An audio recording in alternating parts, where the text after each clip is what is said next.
Saira, I heard about what happened on Half Moon Island. It's a wonder you and that mercenary made it back alive. But war, it just seems so unreal. How has it come to this? Now we not only have to fight these High Ones, but also some fanatic who thinks he knows best?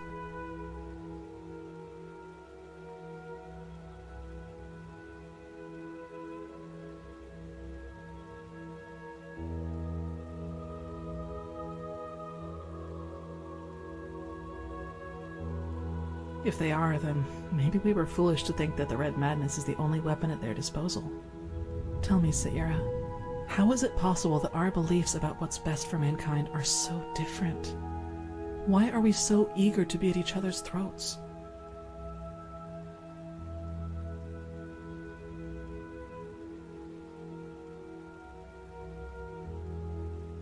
I'm not sure. You know what I find so hard to understand? Why there are so few people who actually care. So few people who feel the need to change something like you and I do. There are moments I just feel so powerless. As if we all know that if we keep going like this, we're headed for a catastrophe. But instead of changing course, we just stand by and watch. Do you know the feeling?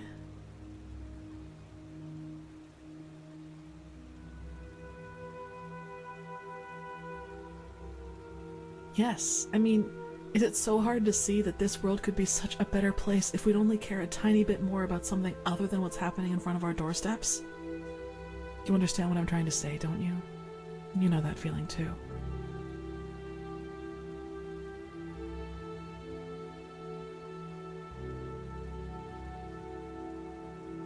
I thought so. Whenever I think about it, I find it so hard not to get angry. Take all those upper city snobs with their colorful garments and exotic perfumes. They could put all that money to such good use if only they wanted to, but no, they don't, because they just don't give a damn about the poor. Sometimes I imagine going down there, grabbing one of them by the collar and dragging them down into the Undercity. And there I'd force them to see, just for once. But even that probably wouldn't help. I guess we only care about the things that directly affect us. Who fights against poverty if he's never suffered from it?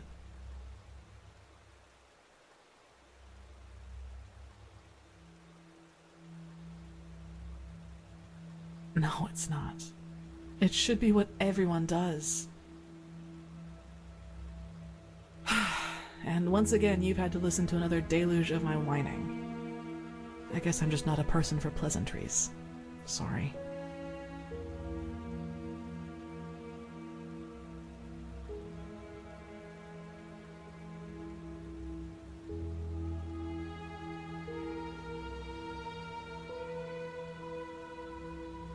I know. Saira, I have to ask you something. You said these things to me. Why?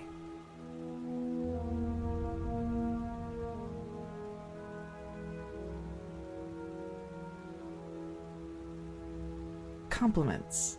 Comments that you... I don't know how to put it.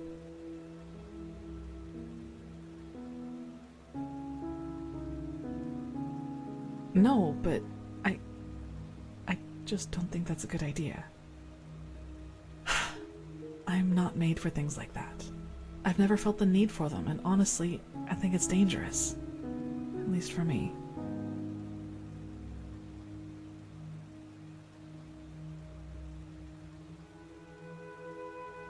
Because you know a lot about me, Saira, and I appreciate our contact, which is the only reason I just told you all of this, so please, respect my wishes. Let's leave it at that for now. We've still got a lot to do. The first of Quarak's ships will reach shore soon, and we have to be prepared.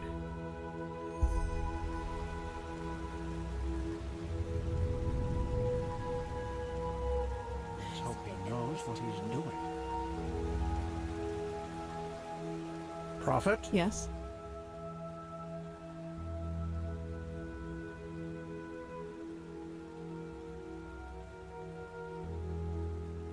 If it's really necessary, what do you want to know?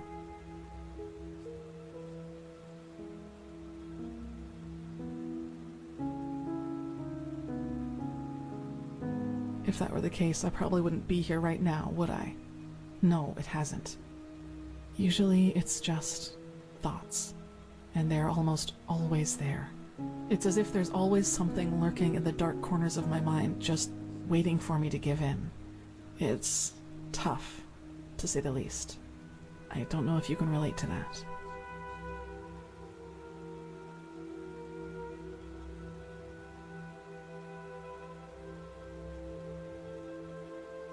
Yes, but imagine he's been...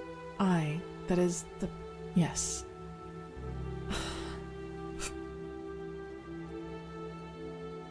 Give me, Saira.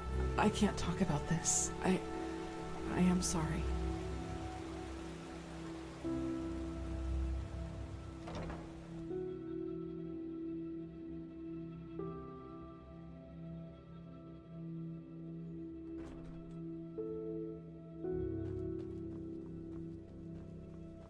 But that's ridiculous. We have to at least try to negotiate. You know his demands. There's no basis for negotiation. He has not seen what we have seen. The writings, the memories of the Prophet. If he just realized... My dams? My sirs? Shit. What took you so long? And where is Constantine? That's a long story.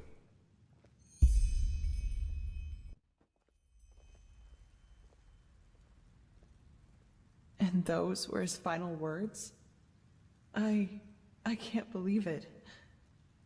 Simply another victim of the High Ones. If we do not activate the beacon soon, he won't be the last. Oh, right. The beacon. If it's activated, we'll simply glow the red madness away, won't we? Or maybe we could, for once in all this, do something that actually makes sense, and focus our resources on finding an alchemistical or thaumaturgical solution to this problem, rather than trusting in a pile of scrap metal. Oh, by the Prophet's ass! Won't you just shut up for a minute? All day long you do nothing but babble, getting on our nerves, and nothing you ever say gets us any closer to a fucking solution. So why don't you just shove off to one of the bathhouses? Go torture the washerwomen with your never-ending lamentations. That would be helpful for a change. You will take that back. Will I? Come here and make me. I'd be delighted. Blasphemy! Guard your This tongue, is blasphemy! wild mage, or... Or what? Are you gonna kill me? That's what you do best, you and your fucking order. Silence! You are angry, Lishari Pegast, and I understand why.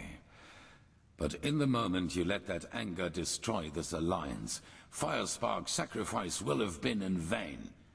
Is that what you want? Is that what you want? No. No, it isn't. Good. I am tired of this endless bickering.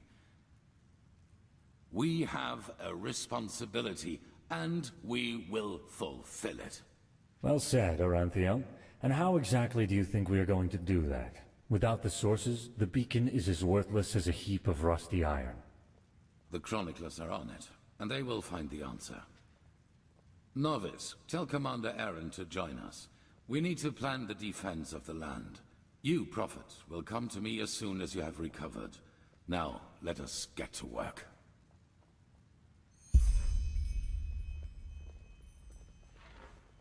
Please, Tilor, Jorik is right. A war with Nerim? The sun be praised You're you've the made one they it. call the Prophet, I know aren't you? Constantine. It's going to be tough. Congratulations on deserve passing this. the trial. It's just not fair. Yes. We have. Yes, the beacon, the beacon, the beacon. Someone is gonna We pay don't for even it. know what this thing does, I'll let see to alone that. if it will work. If you start a war, only I have to bring talk back to you damn as soon as machines, possible. putting the It's lives about of the seal in thousands that letter at we risk, found or on the even mercenaries in Old some Rashengrad. idea. I believe This I'm is onto nonsense, something. Taylor. It's entirely irrational. Their Rabbi client would is from never have Enderal. acted like this. From Ark, Yes, to be more because that man precise. is dead. Let's not talk here, I've made though. decisions Meet me in the driven by Dancing fear and Nomad. selfishness before. I'll be in the They first will room not upstairs, right at the end of the staircase. let that happen again. And hurry. Seriously, Natara, stop acting as if this were about reason. You're just afraid of making sacrifices. Well, why do you think? Come to the Dancing Nomad after you've spoken with Oranthio. Sacrifices. See you there. This is about your damn pride, Tilor. Nothing else.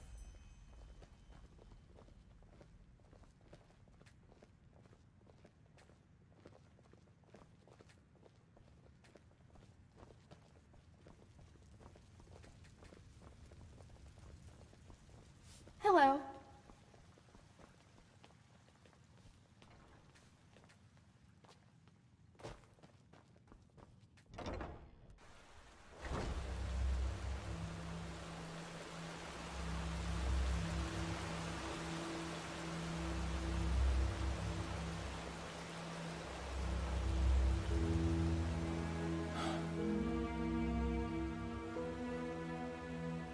Irrelevant.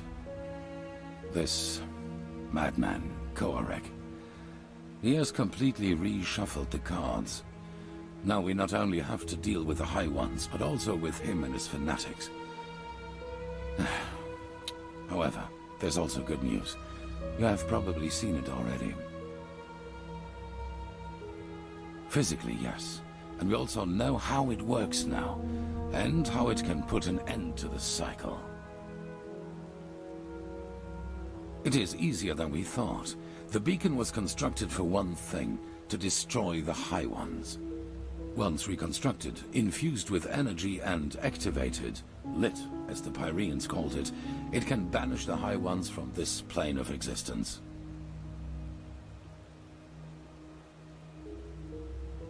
It is complicated if you try to understand how it works. You know that the High Ones are not made of flesh and blood as we are. Essentially, they can be compared to the cold or to shadows. Omnipresent elements, yet we cannot touch them. Energy, if you will. However, there is a counterpart to each energy. Cold and fire, shadow and light. The High Ones and the beacon. Yes. Imagine a torch driving away the darkness in the moment it is ignited. This is what the beacon can do, except that the banishing will be permanent.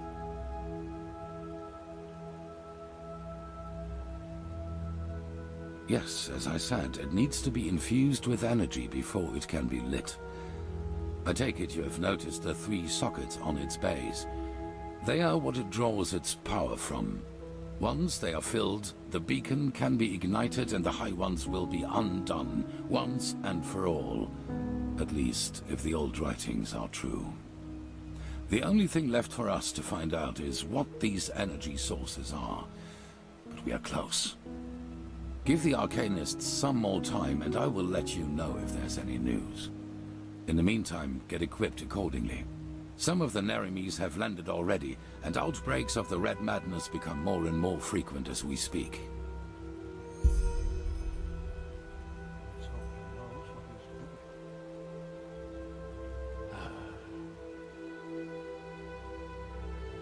Well, it's only fair to tell you. You've always been honest to me, so I will do the same.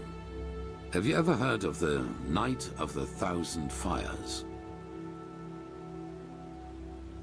Between 8,192 and 8,202, there was an underground movement in Kira called the Red Half Moon. They were brought into being by a group of intellectuals and philosophers who, under all the freedom of thought Saldrine granted them, started questioning the reign of the Golden Queen, and thus the Lightborn themselves. Saldrine saw himself as the god of knowledge, and accordingly he reigned his country. In Kira, no opinion is forbidden, which is why it is home to countless magic schools and universities, where people do nothing but discuss the reason for being all day long. An appealing thought if you hear it for the first time, but a cunning people isn't easy to reign. There have been more revolts and riots in Kira than bones in a graveyard, and the Red Half Moon was the worst of them. Correct, just as my son did. But other than him, they fought like cowards. Terror, dust crystals planted in the marketplaces, and assassinations, you name it. If they killed innocents, they blamed the Golden Queen, and if they killed her soldiers, they celebrated themselves as liberators. However, they never succeeded in putting her down, and neither did she in destroying them, which is why the court turned to the Lightborn for help. A division of the Holy Order led by me, A young keeper of barely 30 winters. None to be taken seriously. You know, not everywhere is the Order as present as here on Enderal, or as it once was on Narim. In Kira, we were ridiculed. I saw the Kiranian keepers who served the Golden Queen. A bunch of decadent gluttons who had dedicated themselves to the court's banquets rather than to the will of the gods. They were pathetic. A moon after our arrival, we received an anonymous tip on where one of the half-moon spaces was supposed to be located, in a small coastal village. As we entered it, we were greeted by the township's elders, and the villagers themselves had gathered behind them. You should have seen how they stared at us, as if we were plunderers. I should have seen by then that something was wrong. Yes, but if there was one thing the Red Half-Moon was good at, it was sowing lies. According to them, we were nothing but butchers who executed everyone unable to recite the Revelation word for word. That's what they wanted us to think, and they did a good job at that. A veiled person here, an archer on the rooftops there. I got nervous, because villagers are not, they bested us in numbers, and they had kettled us.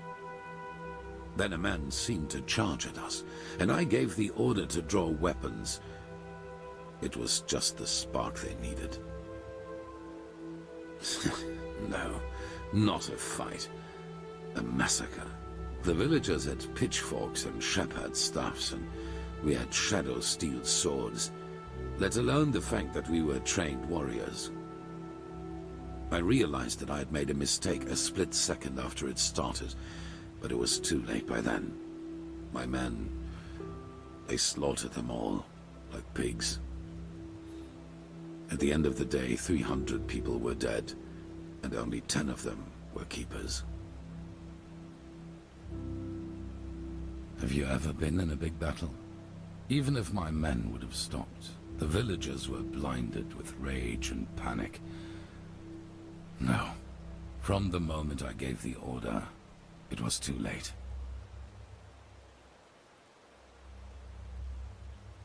Well, what better proof of the Lightborn's cruelty is there than a division of keepers who, out of pure wickedness, slaughtered an entire village, women, children included. If the people had already distrusted us before that distrust had turned into hatred, then nothing could have changed that, not even the Golden Queen's heralds. We set sail back to Enderal a week later. 2 years after that, the Red Half-Moon destroyed itself due to infighting. Ironic, isn't it?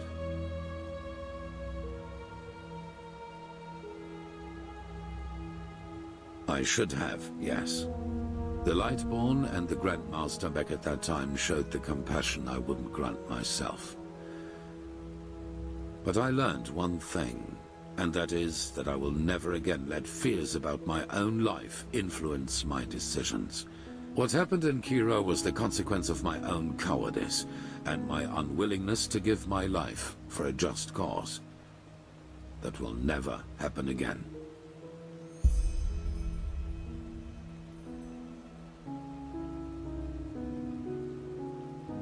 What? Really? That's interesting. Provided this is true, that means that the emissaries aren't just people who fight the cleansing. They are people who fight for it too. And that also means that whoever granted us our powers and our purpose isn't an enemy of the High Ones, but a neutral party.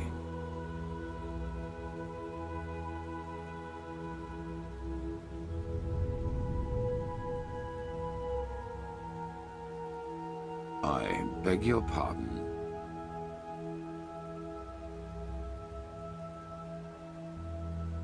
What? And the same goes for me? That's ridiculous. They wanted to deceive you, to sow discord. I saw the threat the cleansing posed before anyone else did. And without me, we would have never come that far. Something changed inside me since I fled from my prison. I feel it.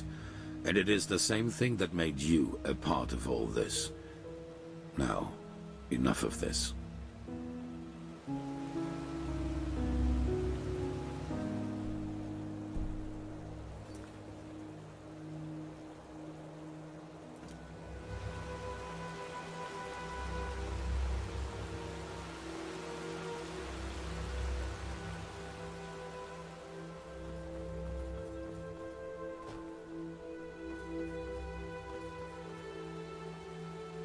Yes?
Hymn of the Desert King.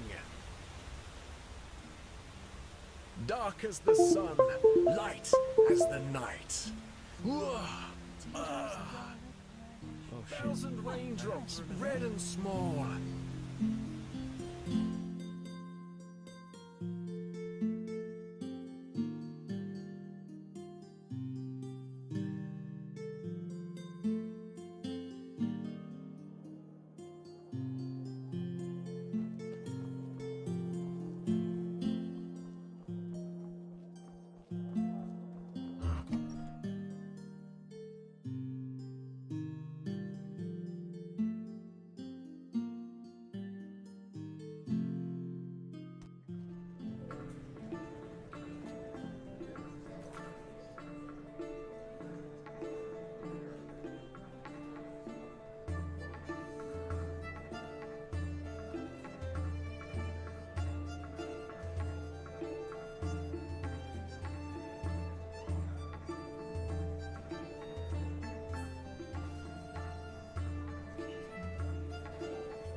In a bed. Sorry. Walk blessed. It's good to see you. Evening. Move along, my sir. Huh? What do you want? That's just how it is. Everything was better in the old days. Put that. Well,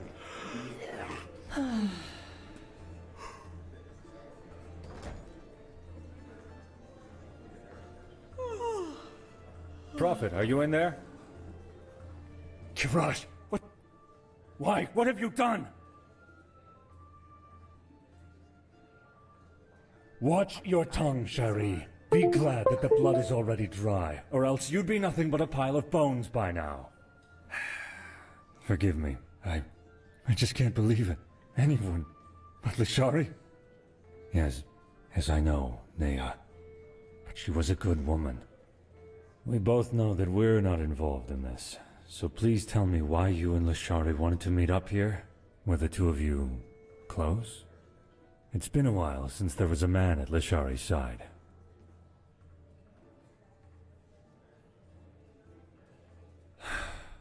So why?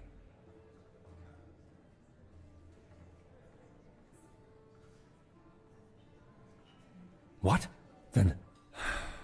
Then this bastard got wind of it. Oh, Kirash, Lishari, why the secrecy? Maybe the murderer has left a clue. We have to search.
What's this?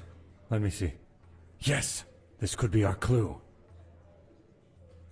No, certainly not. But come to think about it, it doesn't really help us either. There are so many dust addicts in Ark, it would take years just to count them. Oh, by the name of the sun, I will inform the Order. Yes, you do that. But come back to the temple as soon as you're finished, all right? The Archmagister has found something out about those sources we need for the beacon, even though he paid a high price for it. Now a good pipe. Some people just don't know their path. Maid! Roast I really pork! need that new herbal Anyone? essence for my hair. One day, Nea.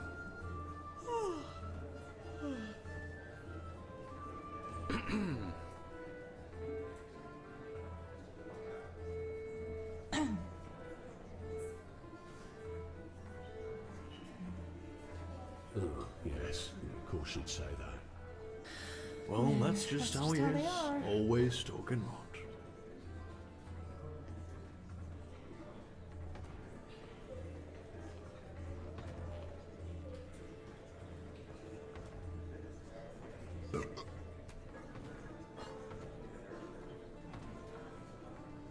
Some people just don't know their path.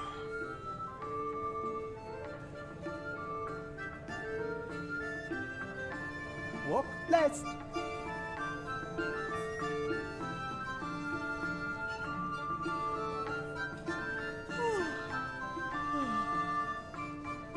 Walk blessed.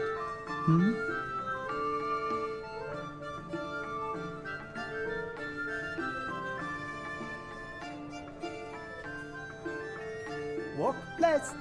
Yeah, as if. In no bed. Sorry.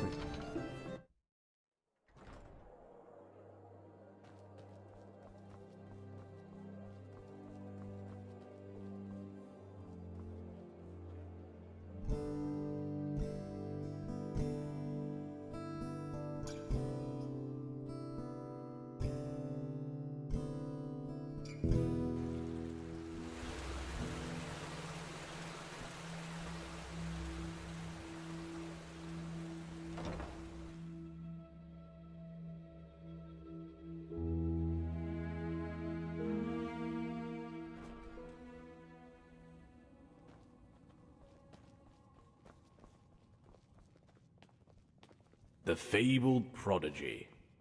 I hope you can live up to what they If it say isn't the about Prophet, what's wrong? I really You do. look troubled.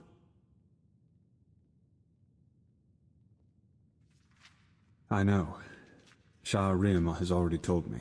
I hardly knew her, but it's horrible. Different ideologies or not, she was a fine young mage, and her knowledge of the Pyreans was impressive. We need to find the ones who did this, and fast. But you probably already know that. Thank Malphus we just had a breakthrough with the beacon. At least as far as the sockets go, yes.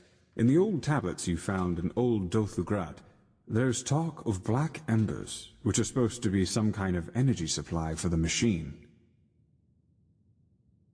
This is what we've been asking ourselves over the past few weeks, and then it fell like pelt from our eyes. The Pyreans were talking about the Black Pearls. Old jewels, sometimes known as Blackstones. They appeared for the first time in the Golden Era, and every self-important noble literally fought to get one in his possession. Apparently they originated from Stormwind, the old city in the heart of Arctwind. They changed owners for decades, sometimes by violence, sometimes by gold. The whole thing only stopped when the owners took note of an undesirable side effect, if you like.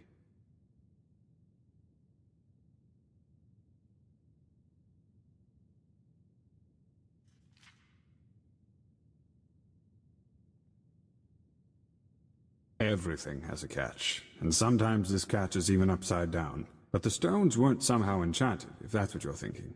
At least not by any known magical means. Nevertheless, all of their owners eventually shared the same fate. Countess Catua from Nerim, for example, whose castle burnt down to its foundations. According to a survivor of this tragedy, she was to blame for that. He claimed that he saw her the night it happened, laughing hysterically and dancing in the dining room and summoning waves of fire all around her. She was not previously known to have any magical talent in her.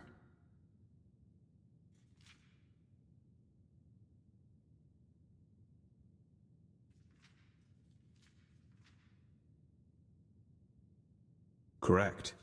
Plus, all of them eventually showed similar symptoms of delusion, like those possessed by the Red Madness do. A peculiar coincidence, if you ask me.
Is it now?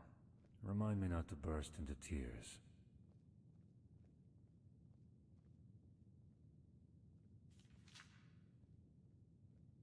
Not quite.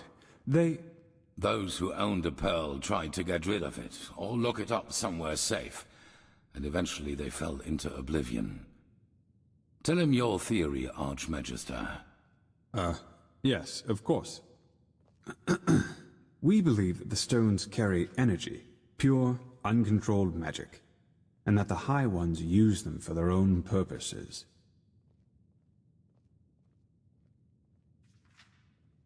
Correct. The pearls' magic make their owners powerful, but the High Ones befoul them, so to speak. Like a poisoned potion. I know it sounds odd, but the parallels are too striking to ignore.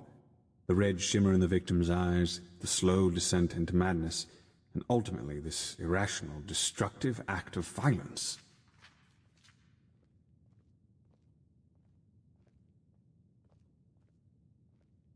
That's a question I've been asking myself since we first learned of the cycle. Who knows? Maybe they like for us to suffer. Or maybe they see us as we see ants, whose lives simply mean nothing. Or maybe the very concept of intentions is meaningless to them.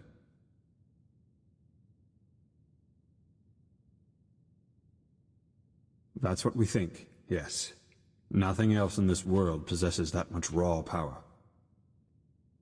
Which is why you will find them for us. No, because we know what we are dealing with, unlike those who fell victim to the stones.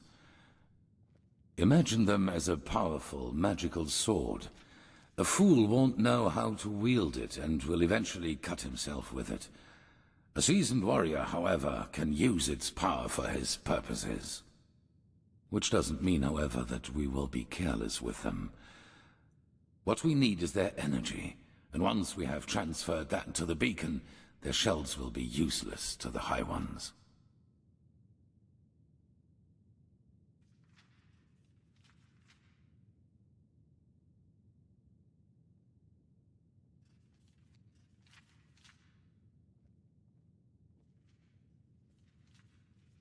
Correct. That's right. But we don't need all of them. The beacon has 3 sockets, and that is how many of the stones we will acquire. Archmagister. I studied the history of the pearls as a young arcanist, and I think that my notes might give you some hints as to where you should start looking. Give me until tomorrow. By then I will have prepared the relevant excerpts. Just come to me whenever you have questions. And hurry. I take it you have already noticed this, but Nerimi's true... Yes? Now, Prophet, I have been told, it is a great loss for our cause. You were the one who found her, weren't you? Why was she in the tavern, and how did you know where to find her?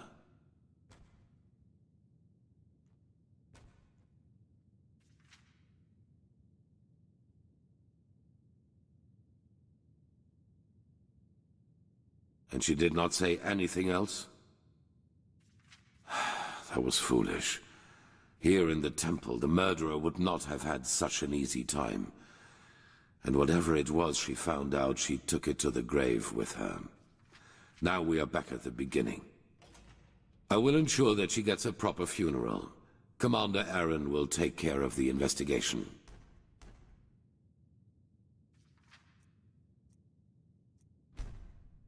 A machine that can banish these High Ones. The mysteries of this world are endless, aren't they?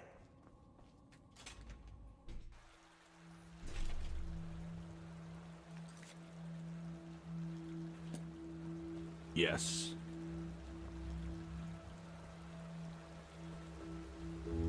Move along.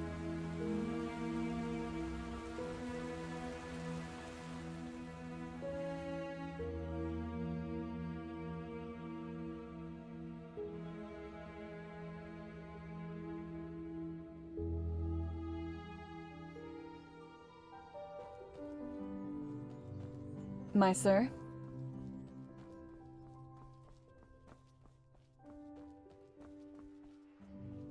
They just sit on their ass.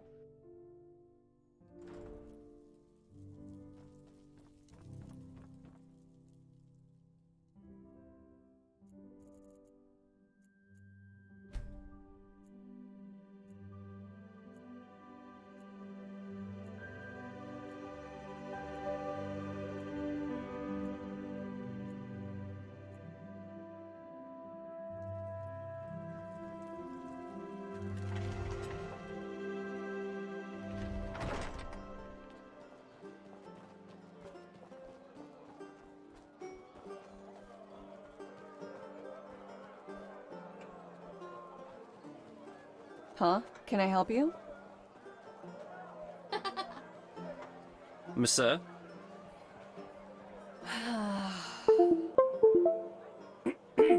Yeah. It's not as if I didn't tell them that already. Hello. You just can't Hungry depend for on those arcane sailors. secrets? I have books. To wait for my shipment. Sure, take a look.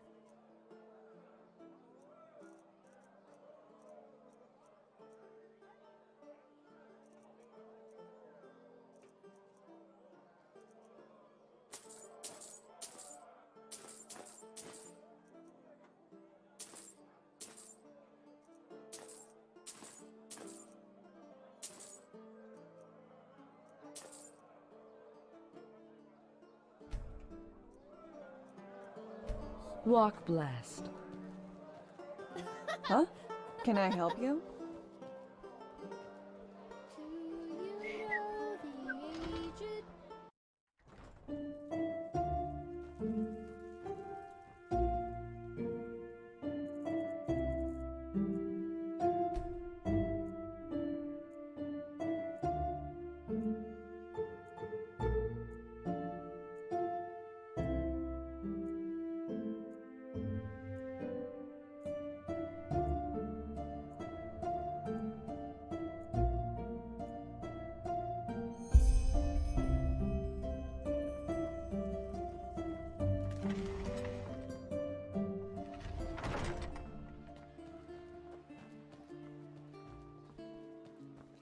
Interesting weapon you got there.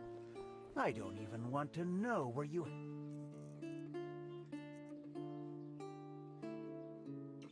to go to find it.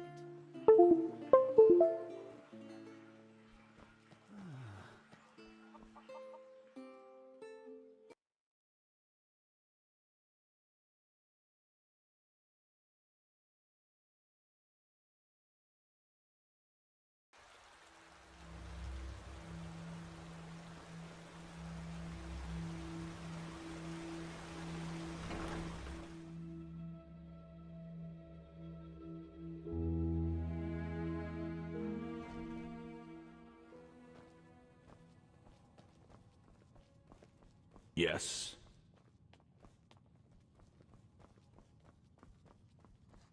Hello. Ah, yes. Here. There they are. I've marked the most relevant parts so you don't have to read the entire book. Let's hope he knows. Just see what if they he's tell you doing. anything that could give you a clue as to where you should start searching. I will be waiting at the beacon. Why can't it ever be easy? Yes.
Yes, that Thou just art might my light, work. my glimmer at the horizon. Yes? Thy name Have you is my found any of the stones yet? and thy path I will honor in life. Well, finding out about the black stones was definitely a great step forwards. But still, we're left with a myriad of questions. Sometimes I feel pathetic, to be honest. Like a child, asked to understand the functioning of a Starling airship. Wherever you look, where is this supposed to lead? Oh, hey.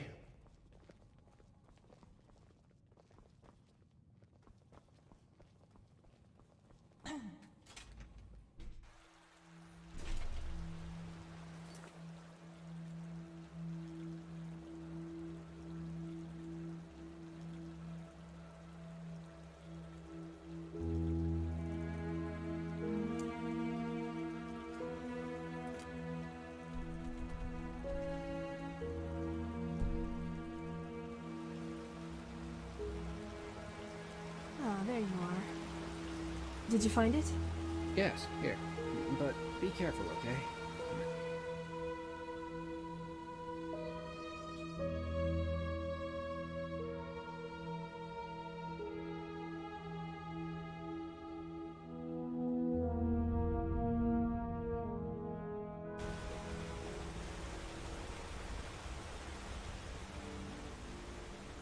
Walk blessed. My sir. Blessed. Monsieur.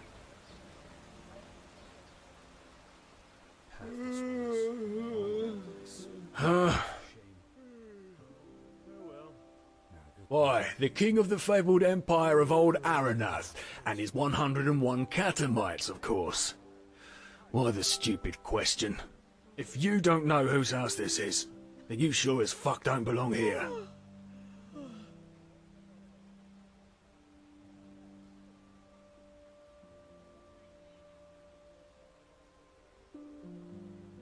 Oh, oh, do you now? Well, at the risk of blowing your mind, my job is to keep folk like you out. Now, what makes you think that you're any different?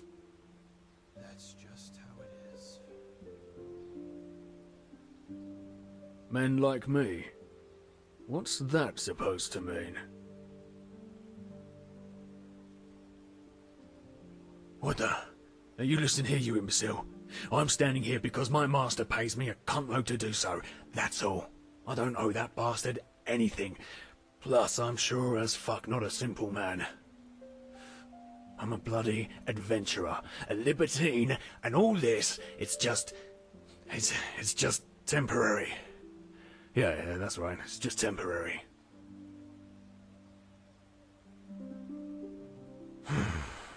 Don't mention it. I probably would have thought it. You know what? Come to think of it, I've been sucking on this bloody vulture's teat for way too long now. Yeah, let him find another merc to do his shitty bidding. I'm done. You go on inside. Just act like you belong. The guards will think you're expected. Work, work, work.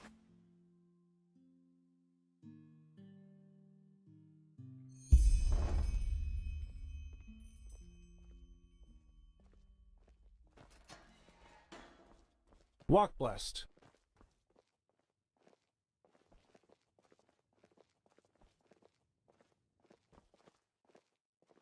Is my master expecting you? Just go upstairs. He is in his scribbery.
Huh?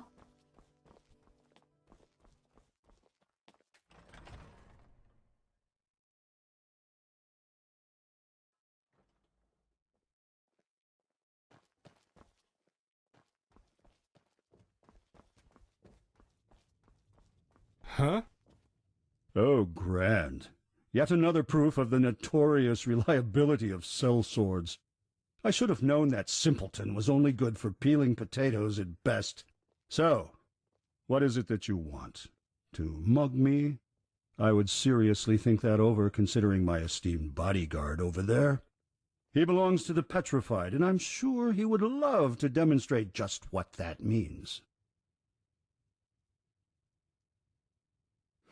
Oh, do you now? You really are a bold one, aren't you? But good. Go ahead. Tell me what you consider to be so important that you just had to sneak into my house without my invitation.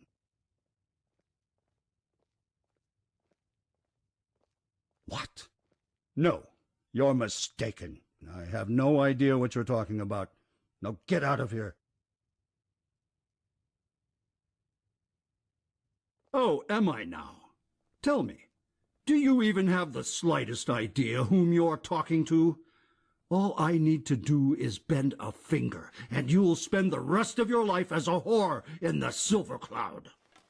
Now get lost, preferably to the land you came from. Kashan, show my guest the way out.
What the hell?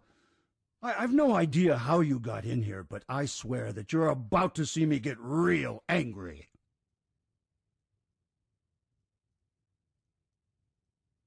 What? All right, then. Here's what's going to happen next. You either give me that piece of paper right now, or I will order Kashan to do it for you. And I promise you, that will be a painful process.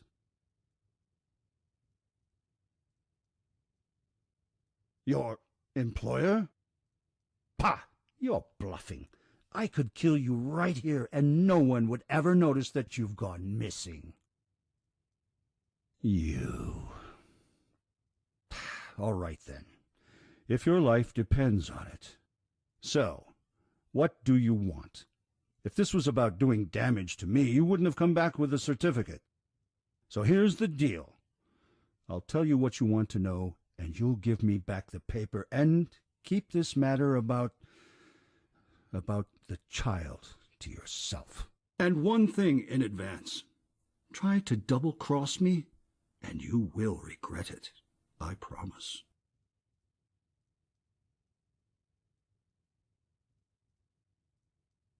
As I expected. All right, then.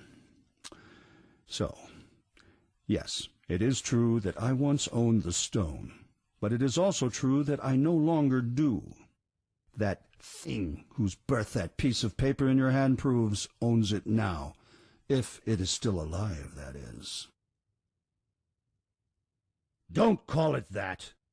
That creature doesn't deserve to bear the family name. But yes, he has it, if anyone does. I fear I have to go back in time a little. 7 years ago, with my old wench, she got pregnant. At first I thought it was a gift of fate, but when the child came, it was an atrocity, a joke of nature, everything but a worthy successor for our house. Malformed? Oh, that would be the understatement of the century. It had these tumors all over its face, and its left leg was a clump. The apothecarius said it was a wonder that it even survived the birth. I gave him away. And please, save yourself the indignation. You wouldn't understand my decision if I tried to explain it to you. Well, what do you think? She sure wasn't happy about it. But it was the right thing to do, and if a man makes a choice, the wench has to accept it. She's gone, anyway. Syphilis took her. To a small village where no one from Ark would ever see him, or at least where no one could trace him back to me. Oh, please, spare me that speech. Do you think that creature would have had a good life here?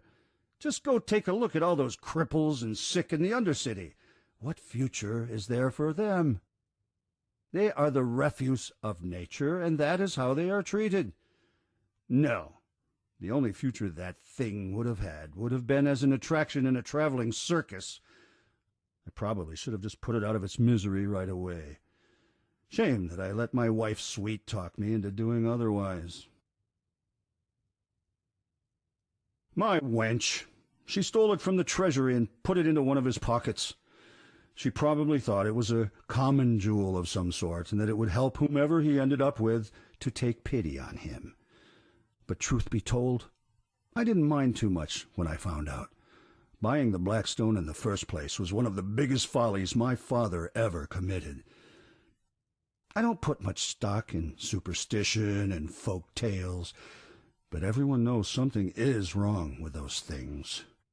Anyway, since you will probably ask, as far as I know, the village where they took it is called Silver Grove.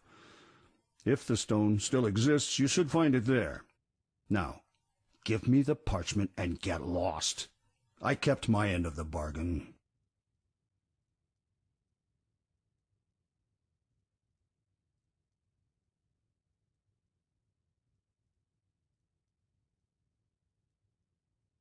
Thanks. Now get out.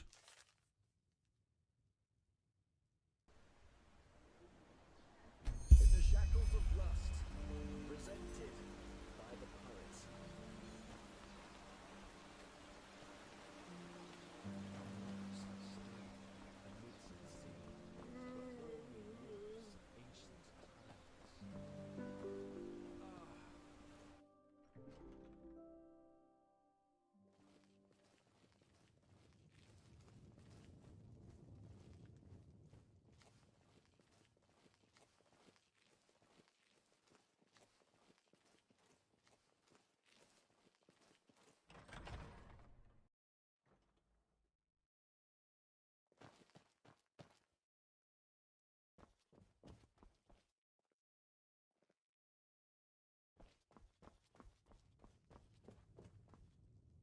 Do I need to repeat myself? Get out!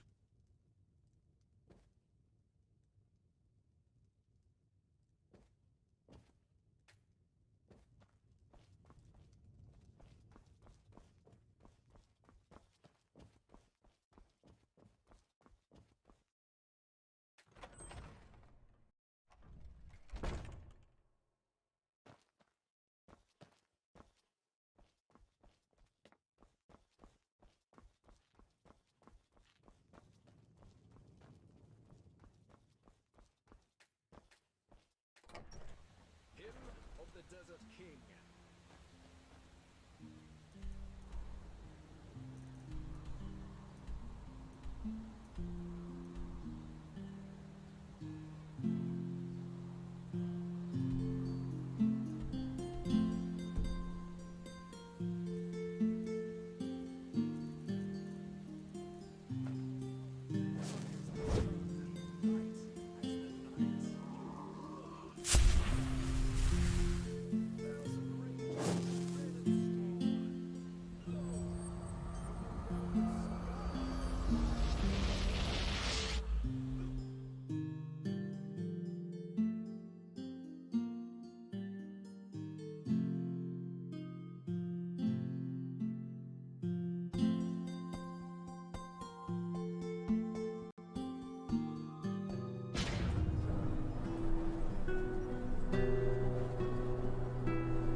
Ho there, friend.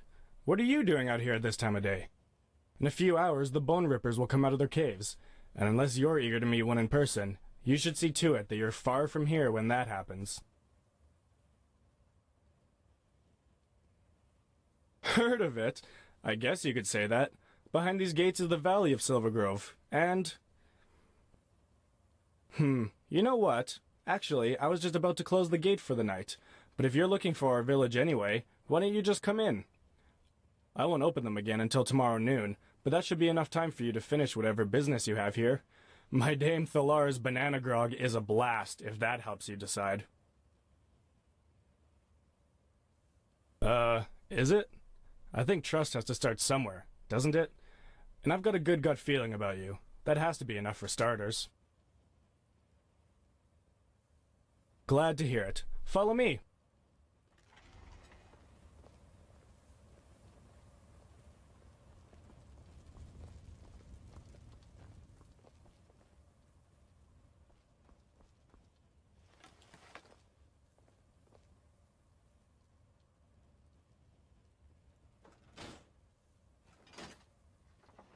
Alright then, here we are. You'll find our village if you just follow that road down there. At least to the grove, you can hardly miss it. It's a really nice place. I bet you'll like it there.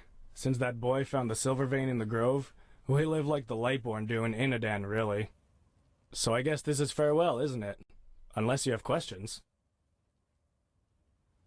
Well, you know, Silver Grove wasn't always as nice a place as it is now. Back in the old days, it was quite harsh, actually. But then, some traveler came by and left us with a small boy. He had a terrible disease, and I suppose that's why the guy just abandoned him. I don't know how someone can be that heartless, but it was probably for the best. Ulbar adopted him, and... when exactly was that? 4 years ago, the boy found a silver vein while he was playing in a small cave near the grove. And, well, from then on the wealth just flowed in pretty much by itself. Come to think of it, I don't want to imagine what this place would be like without the little fella. His name is Rhinaeus, or at least that was the name stitched on the blanket that stranger left him with. Who knows? Maybe you'll see him for yourself. He's quite popular. I'm no apothecarius, but he had these tumors all over his face, and his left leg was entirely crippled. But just a few moons after Ulbar took him in, he started getting better. The weather, maybe? I don't know. But I'm glad it happened. That boy is a treasure. Anything else? Otherwise, I'm damn ready for a nap. A headache? Nah, sorry. Could be the heat. Or maybe you were just thirsty. I wouldn't worry too much about it if I were you. Any more questions? Don't mention it. Walk blessed.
One day, I'm gonna be an adventurer, and I'm gonna explore the entire world.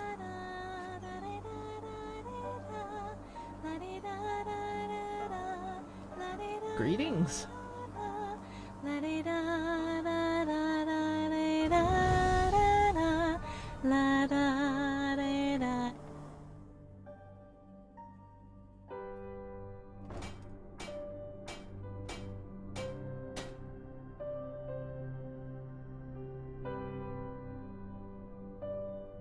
What? Who are you? Can I help you?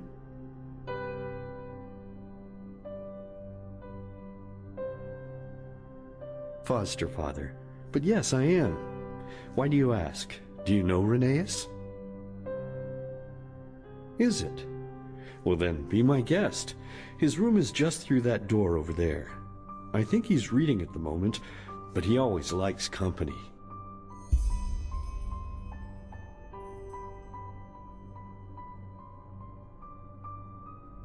You sure ask a lot of questions, my sir. But okay, why not?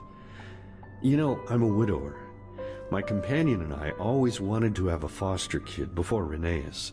But as you said, life here was harsh, especially before Rheneas discovered the silver veins.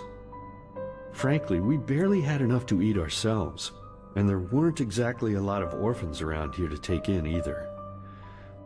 Well, when my companion died, I was occupied with my thoughts, as you can imagine. Flesh maggots. There was nothing I or the apothecary could do for him. And Rheneas appeared out of nowhere, discarded like a blunt knife. I saw him and I don't know, how could I just leave him there? What kind of person could? It was demanding at first, to say the least, especially with his condition, but even then, I never regretted it, not for a second. Maybe it's a way of honoring the memory of my companion. I don't know. In any case, I'm glad it all happened like it did. Here in Silver Grove, we are all one big happy family, and every day I can feel how happy Rheneas is, knowing that we all accept him and love him, no matter what.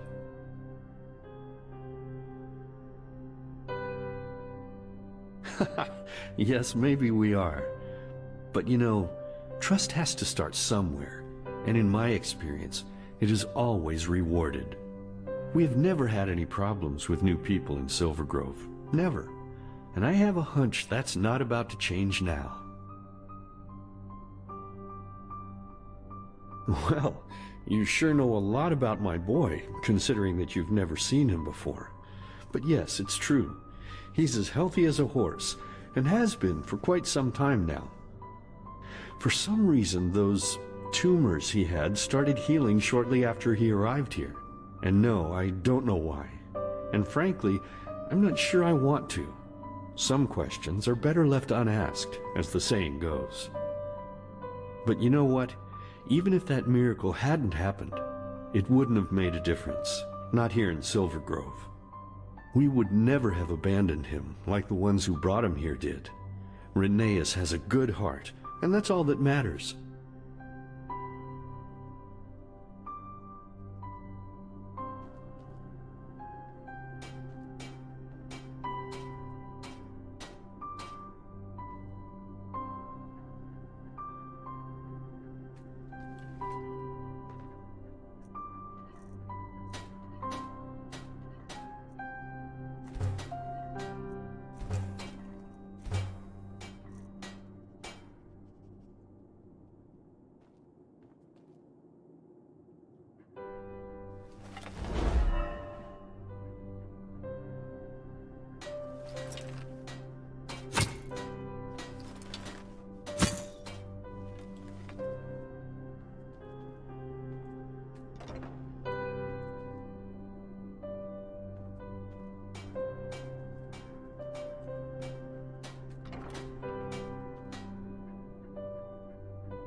Whoa there, you gave me a start.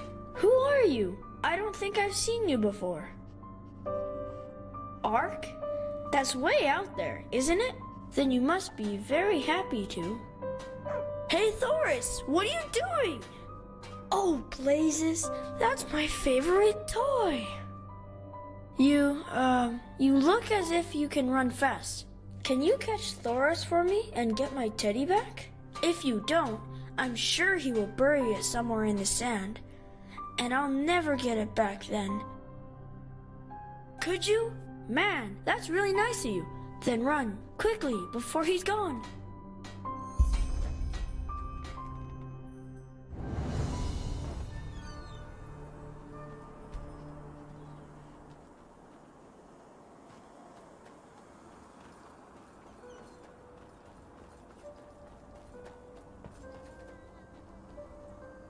Walk blessed. Yes?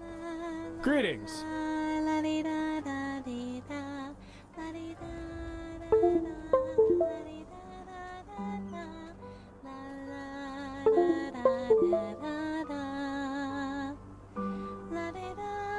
Greetings.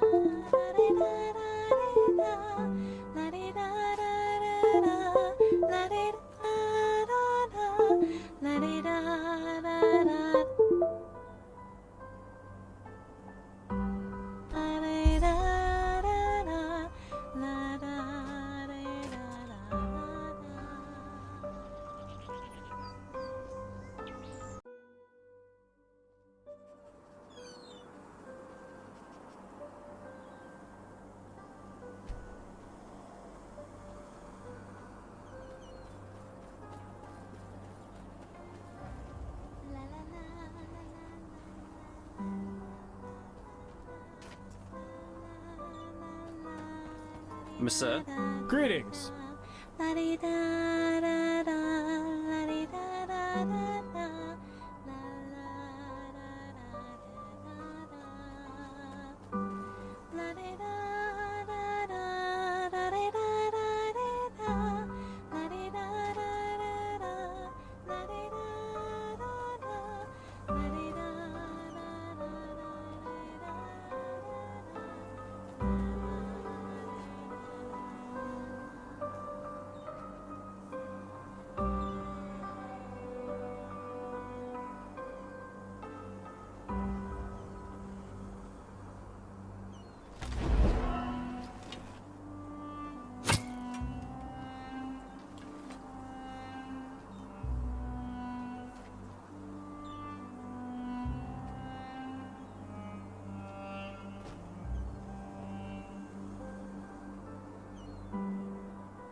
Walk blessed. Monsieur? Walk blessed.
La la la la la la la la la la la la. La la la la la di da da di da. La di da da da la di da da da da. La la da da.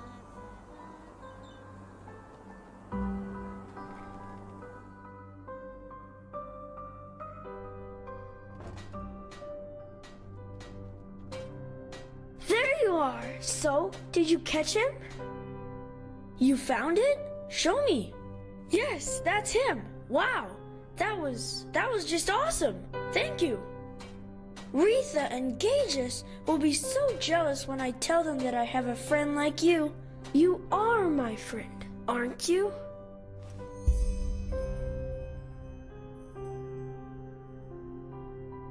Questions? Sure.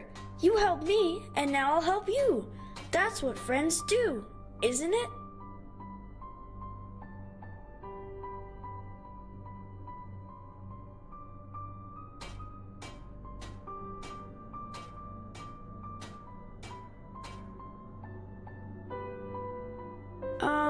Is it? I don't know. Daddy taught me how to read very early, and I just love it. Books are like pictures you can enter whenever you want. When I'm older, I want to write them too.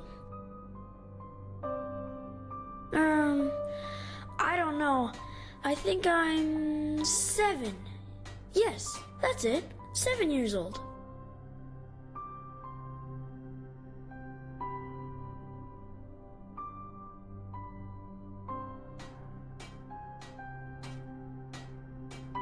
Sick. Yes, I think I was, but that was a long time ago. I can hardly remember. I had these bumps all over my face, and they itched all day long. And whenever I wanted to walk, I had to walk funny because my right leg was always swollen. But it just went away when I got older, and now I can run faster than even Gages. And he's quick, let me tell you.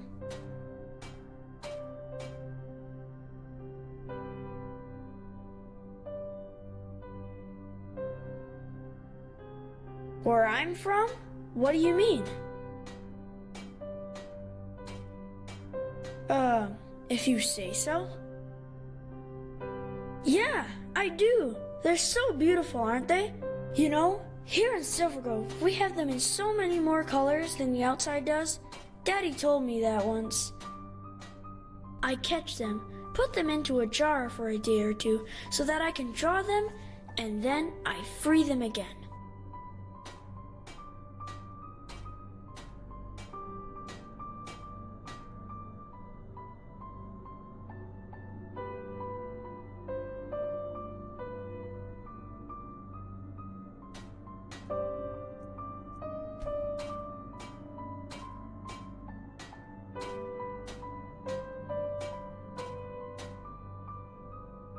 A stone? But what would you want with a stone?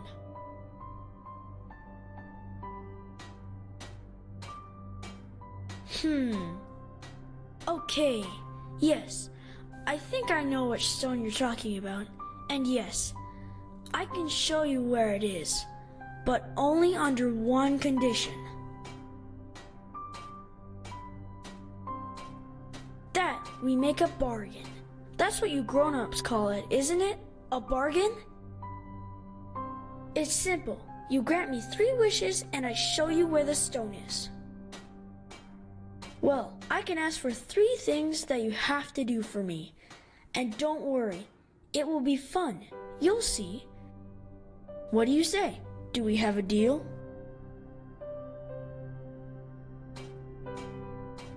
Awesome. I knew you would say yes. Just come down to the beach in a...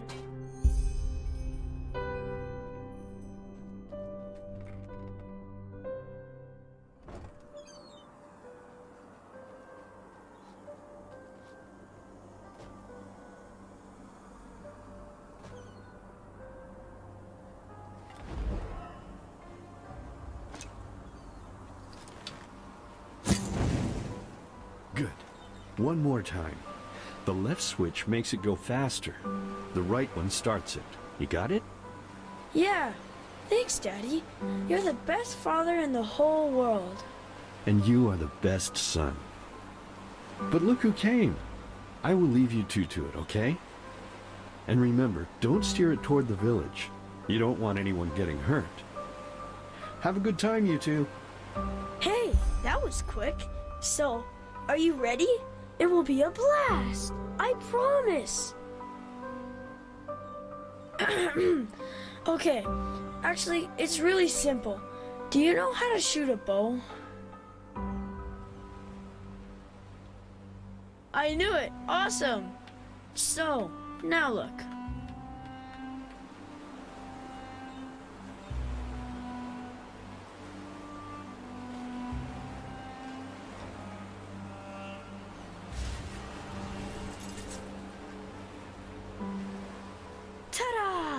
Isn't it awesome? That's a starling sphere. Daddy found it in the old ruin down by the beach and put it back together for me. And he said it's really, really old. Great, isn't it?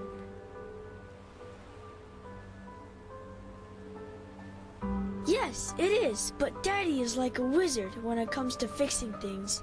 Every time I break something, he just glues it back together like nothing happened. Well, what do you think? We'll try it out. I always wanted to do that, but Daddy said that I'm too young to use a bow. But you aren't. So, that's my first wish. I want you to try out the sphere with me.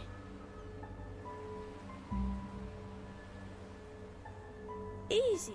You take the bow over there, and I let the sphere fly free. Then you need to aim for it and hit it before I make it land again. Ah, and don't start firing before it is open. Otherwise your arrows will bounce right off. So, are you ready to go? At first, I'll make it fly slowly, but in the second and third rounds, I'll make it go faster.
I don't know.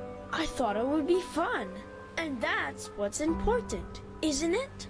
That you are happy as long as you are here in Silvergrove. Yeah, sure. All you need to do is grab the bow and then I will make the sphere fly. Then you need... Awesome.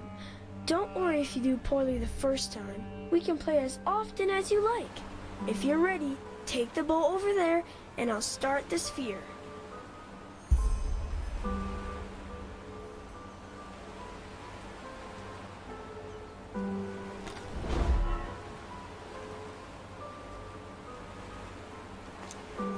Alrighty, let's go. 1, 2, 3.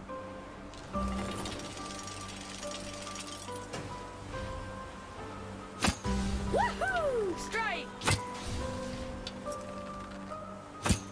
Woohoo! Strike!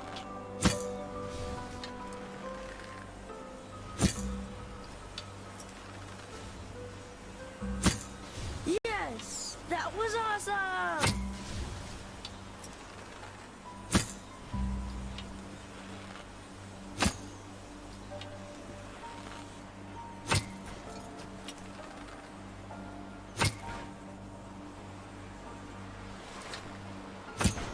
Awesome! This is so much fun. I'll make it go faster now. Get ready. 1, 2, and 3.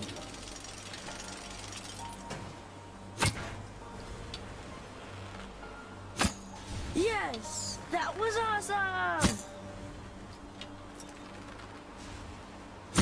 Yay! Good one!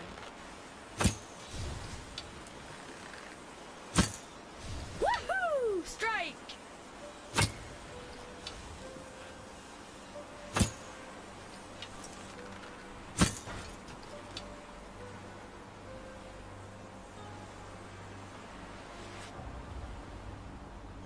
Wow, that was crazy.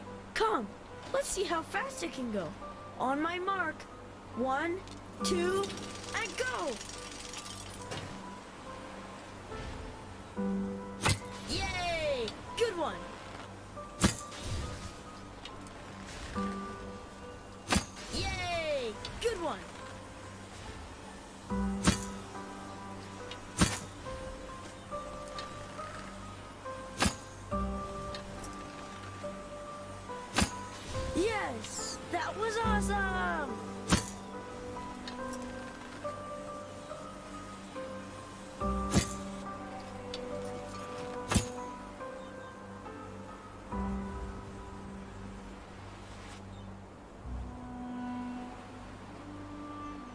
Wow, that was incredible!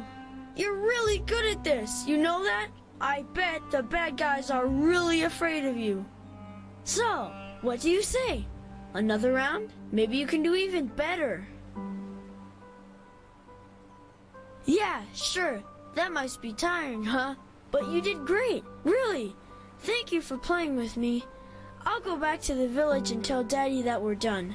Just come back to the house when you're ready to... My second wish.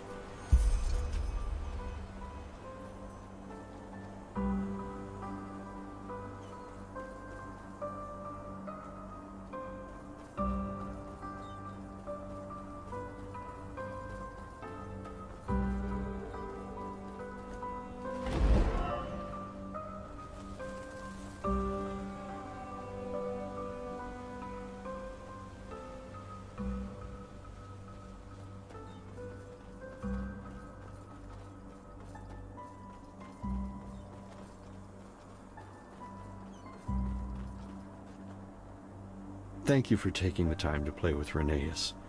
He...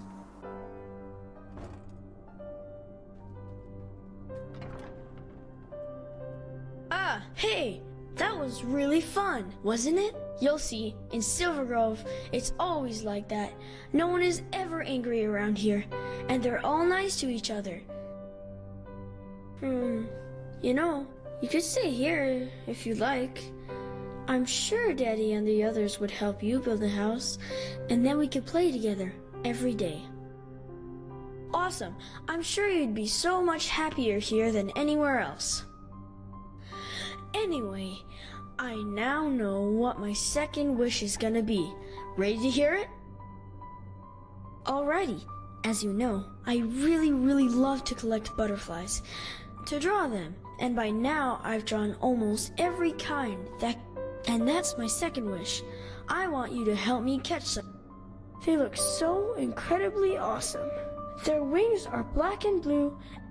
Normally, it's very hard to catch them because they are really tiny. You have to search with your eyes and your ears at the same time. If you listen closely, you can hear this weird ring.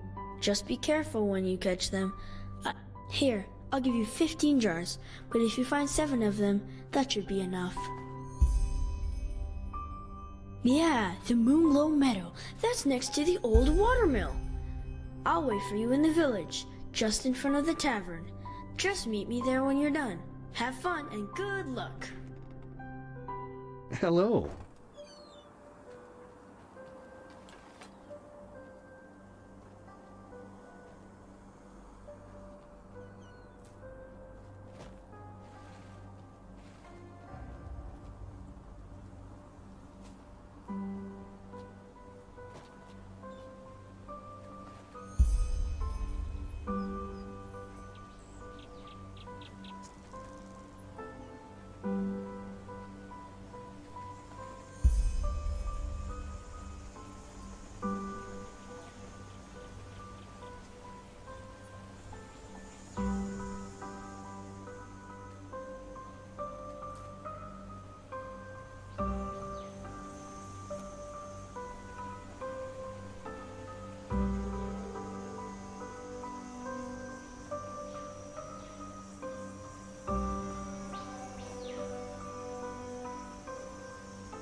So have you already caught enough?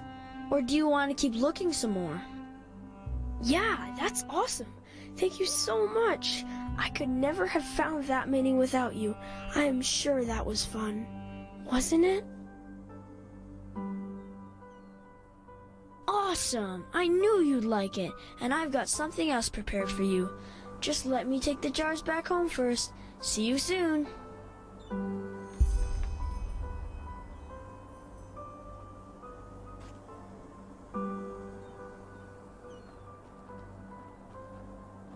Walk blessed!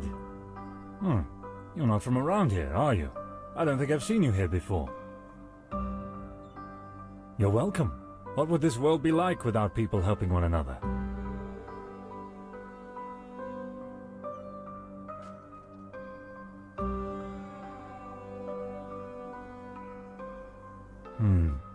You could take a look at the ruin near the old... But I don't know, do you really think that's a good... A merchant? Tahara probably can't offer you more than provision. Then there's Robak and his little ship on the outskirts of the village. And finally Oliel in the market. Greetings! Not much, I know, but we don't get visitors here very often. Walk blessed. Hey, good to see you. Are you ready for my last wish? I think you. I'll tell you in a moment. Let's go to the old ruin near the waterfall. I've prepared a little surprise for you there. Come, lead the way. Come. Let's go. It's not far.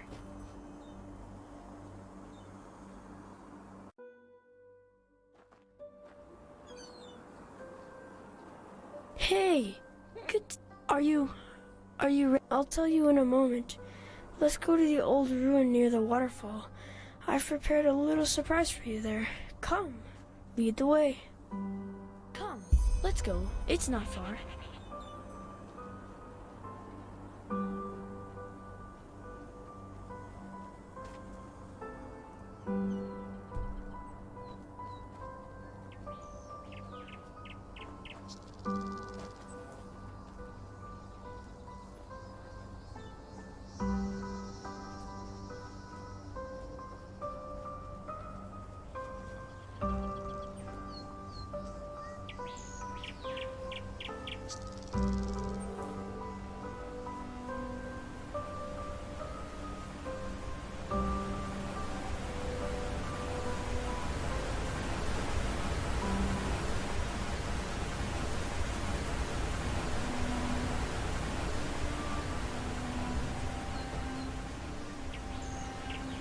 Okay, see that door over there?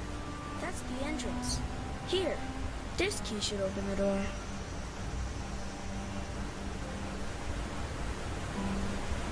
Okay, this will be a little splashy.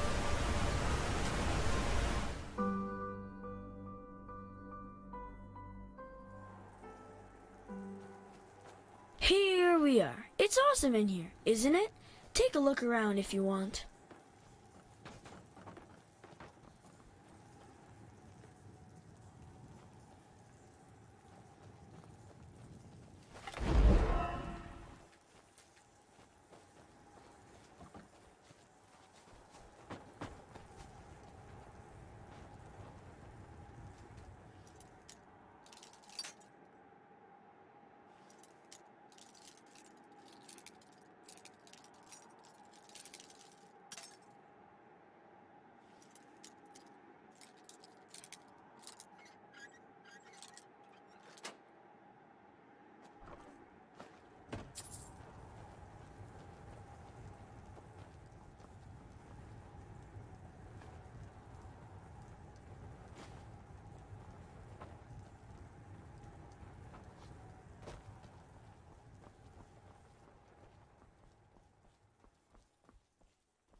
So, ta-da!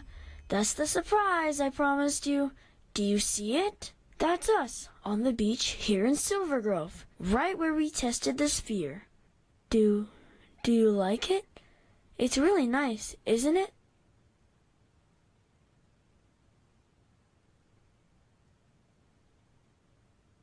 Why? Of course me. Who else? Turned out really well, didn't it?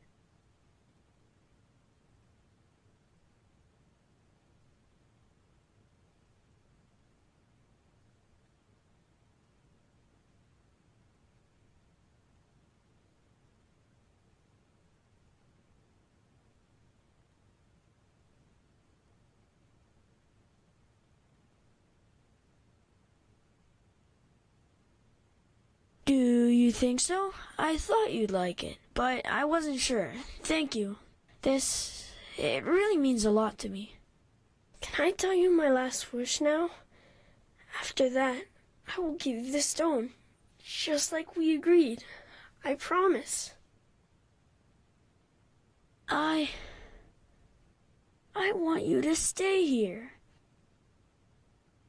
I want you to stay and be part of the family. I'm sure Daddy would let you move in if I asked him. Then we could play together every day. And every night we'd have supper with Daddy like we were siblings. It would be so great, wouldn't it?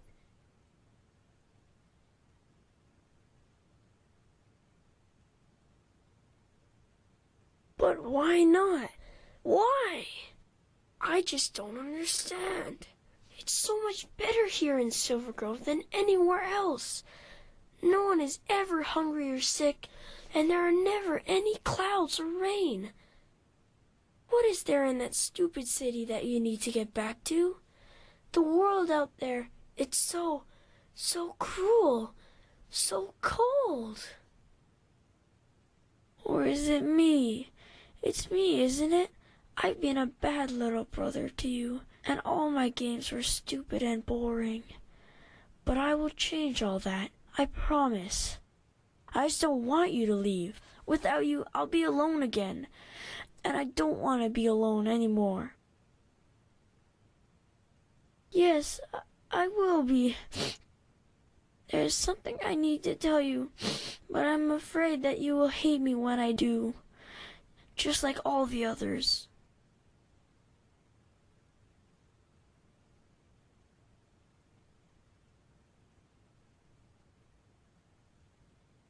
Yes, of course. I don't know where to start.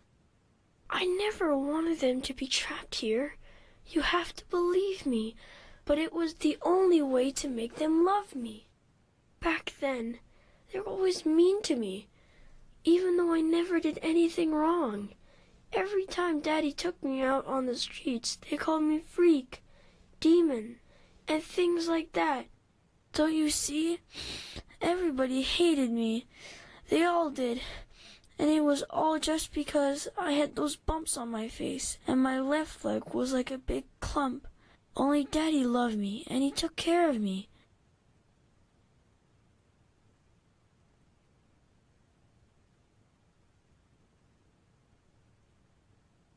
No, I never was. All this here, it started when the old woman died. Yes, one day she just fell down and died as she walked past our house. Her heart stopped beating, that's what Daddy said, but all the others said it was me. That I killed the woman with wild magic because I'm a pathless demon, a freak. But that's a lie. I never wanted to hurt anyone, ever. They only said that because they hated me from the start. No, nothing is all right. Nothing at all. They came 2 days after that happened. It was already dark, and Daddy and I were asleep when all of a sudden they came into my room and tried to pull me out of my bed. I screamed and I cried, and then Daddy came and started screaming too and punched one of the men in the face. And then one of the women pulled a knife from her coat and she... Yes, I don't think she wanted to, but she just stabbed him in his belly again and again, and suddenly there was blood everywhere, on the floor, on my drawings, on the bedsheets, even on Thoris's basket. Then they looked at each other in a weird way and just ran. Do you understand? They just ran and left me and Daddy there. I was so afraid, brother. I was so afraid. And then the stone started speaking to me.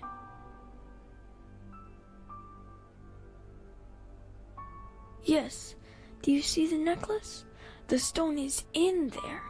Daddy said I already had it when they found me. I'm sorry I didn't tell you earlier, but I was afraid that when you found out where it was, you would just take it and leave. It said that it could make everything better, that I could make it so Daddy didn't die, and that all my wishes would come true. I would finally be able to walk like the others, and everyone would love me as if I were normal. What do you think? I said, yes.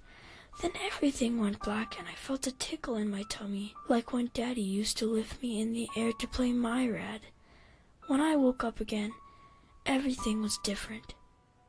It was day, and my room was so beautiful and light, and there was toys everywhere, and Daddy wasn't bleeding anymore, but was sitting on my bed. And he told me that I just had a bad dream, and that I should go look in the mirror. And when I did, I saw that I looked different, like the other children, just normal.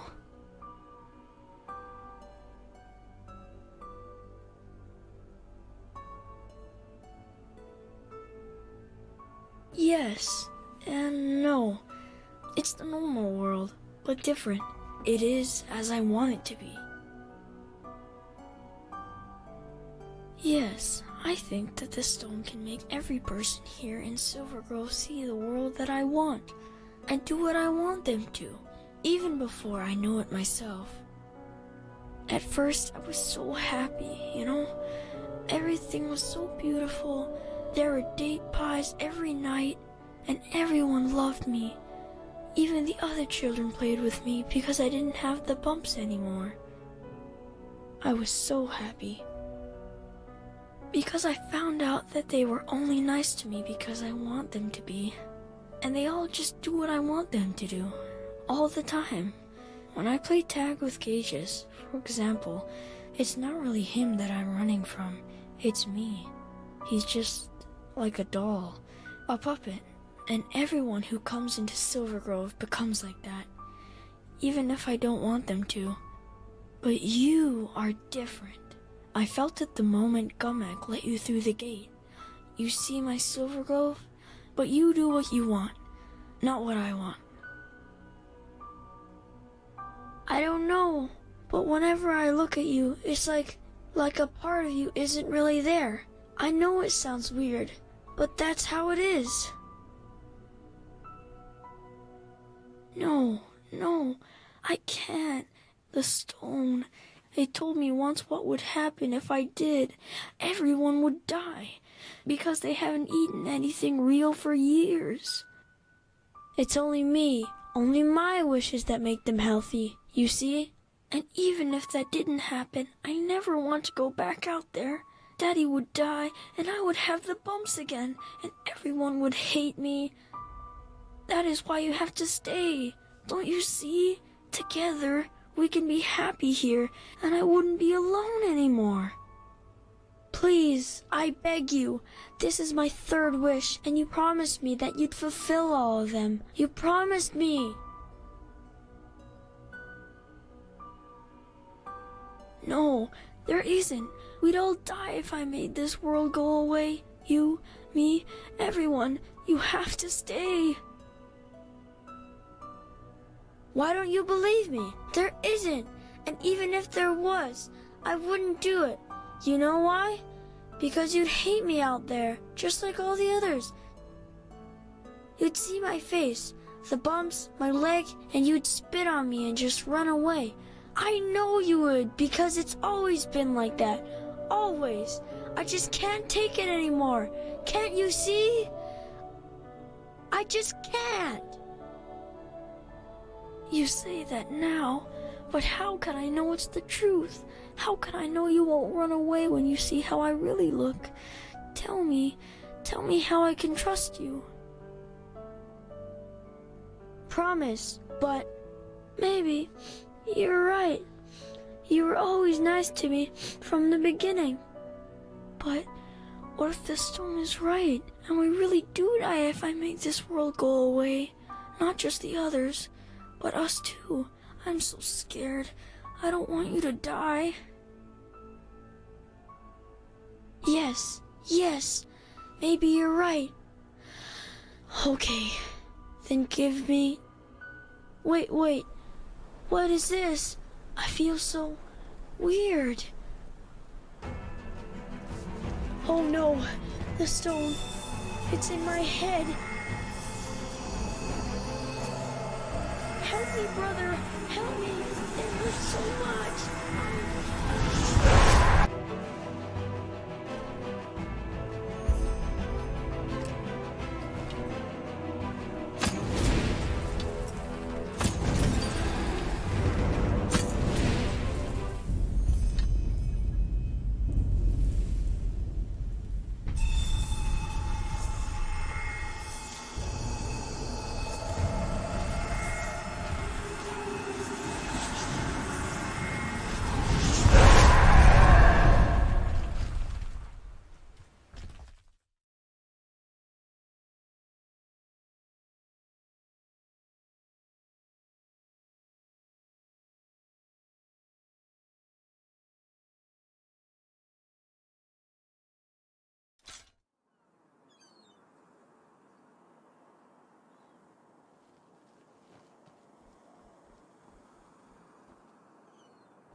You were right, brother. We made it. No, I don't think so. The bumps, they hurt so bad, you know? Yes, thank you.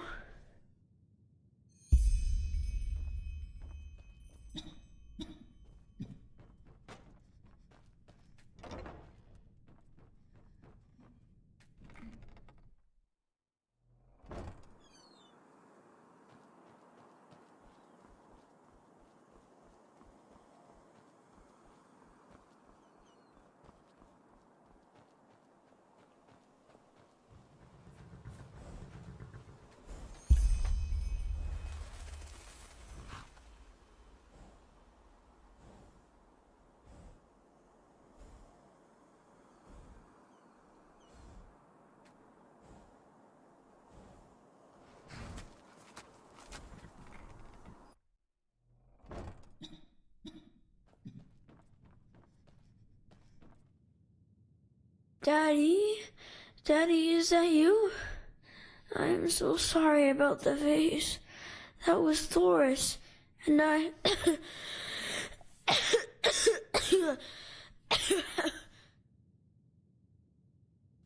Yes, I saw one of them this morning. You were right. You know, sometimes all you need to do for a wish to come true is to hold on to it long enough. Can you start us a fire now, Daddy? I'm cold. So cold.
Yeah, we all know as if I didn't tell them that already. I have books, scrolls, potions, anything for friends with apple-biting magic. Right from the farmer's coast.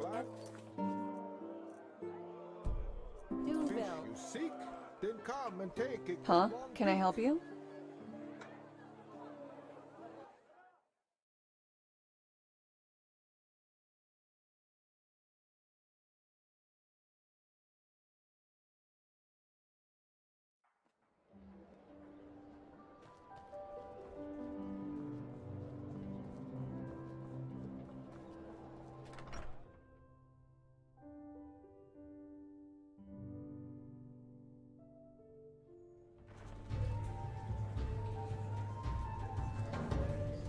Malfash's blessing.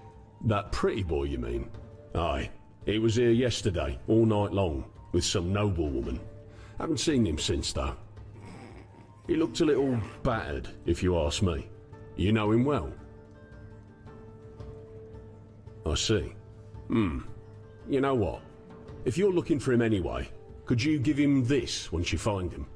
A courier brought it along a few hours ago. Aye. A young woman, apparently.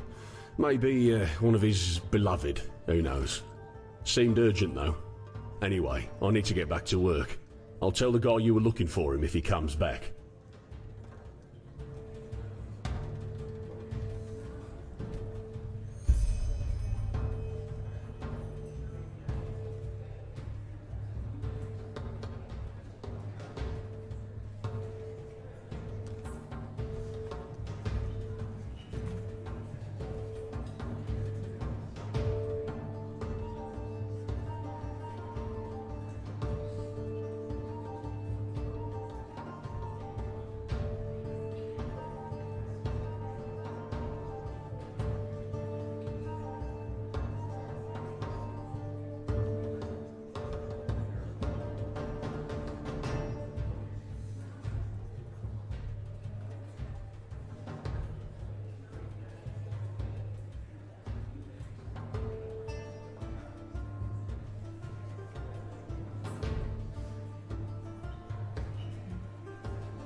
You.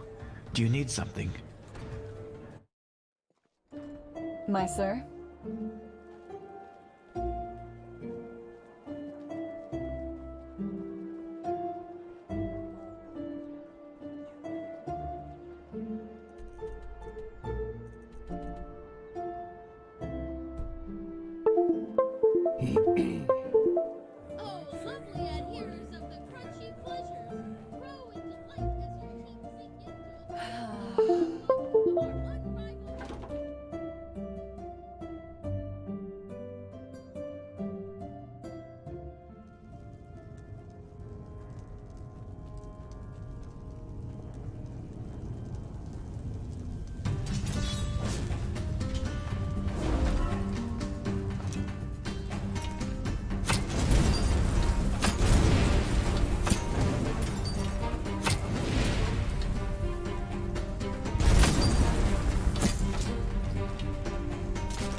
I, Ilaria Nettlegrass, hereby confess my sins.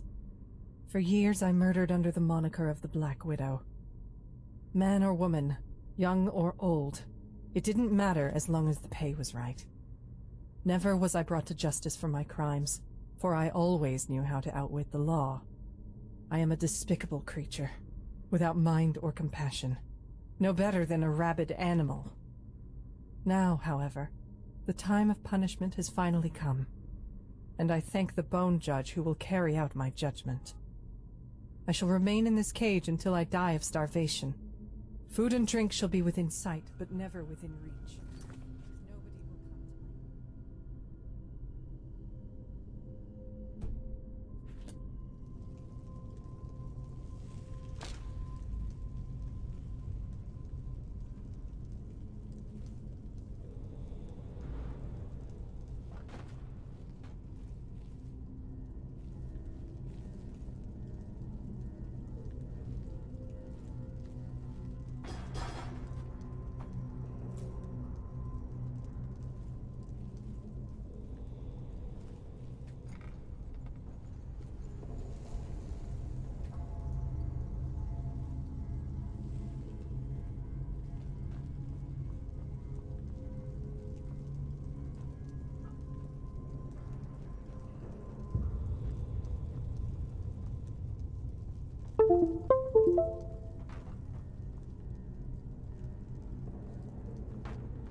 Walk blessed.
I, Captain Yanu Orai, hereby confess my sins.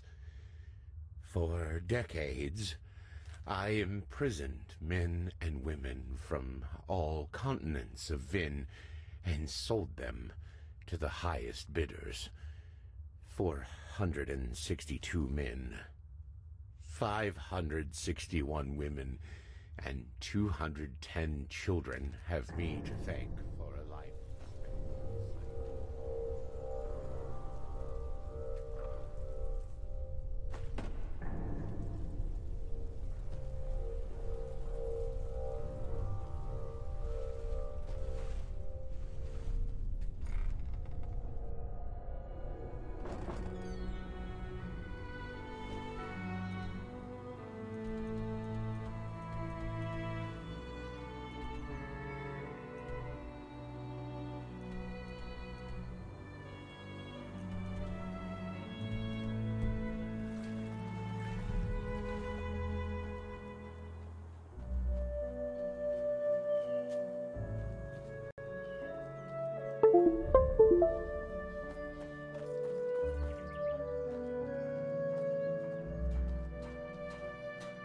An Obolus, my sir, please. The Lord will Monsieur? redeem you for your kindness.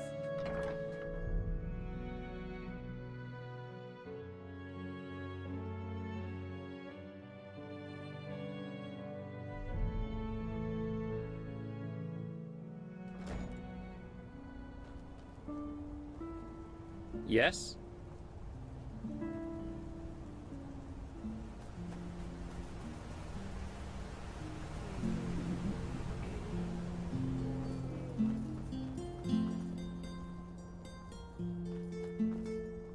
My sir?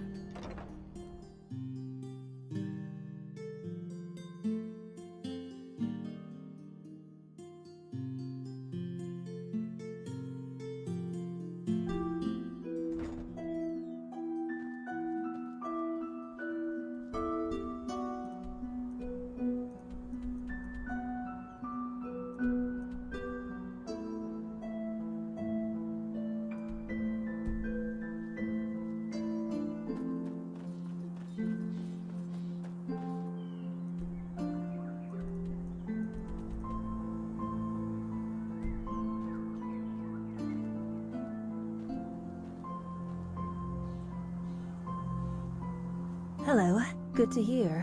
Where to?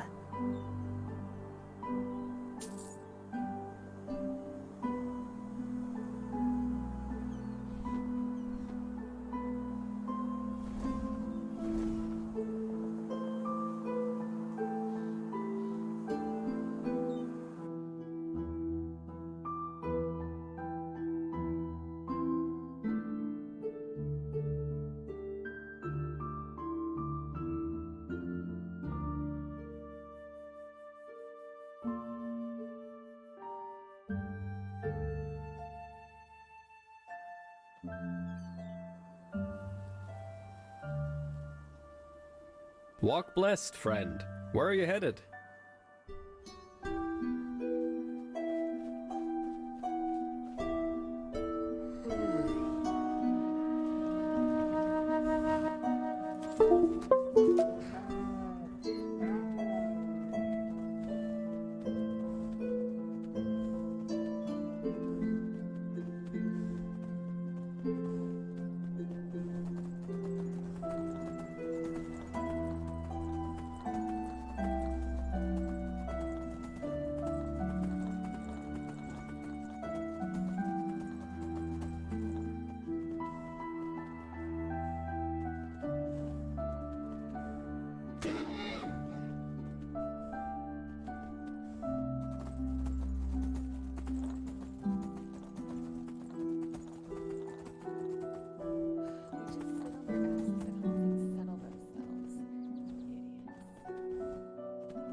Work, work.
I, Borio Oakenvale, hereby confess me sins. For decades, I abducted children from the Undercity and locked them in this basement. I defiled them, let them starve, and then sold them to the highest bidders, who, like me, were also driven by carnal sins and perverse desires. Now, however, the time of punishment has finally come, and I thank the Bone Judge who will carry out my judgment.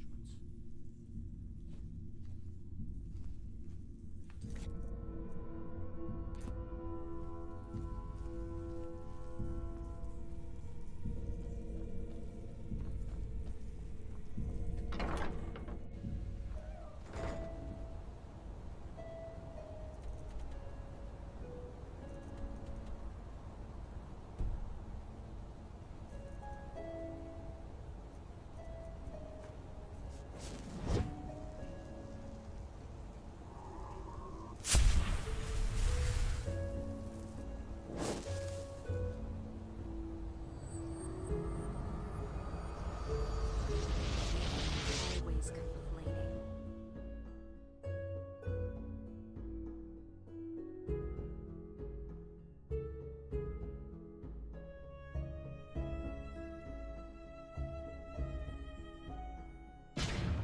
Hear my words, O path-abiding people of this holy city. Yes? From this day on, there's war. Without a word.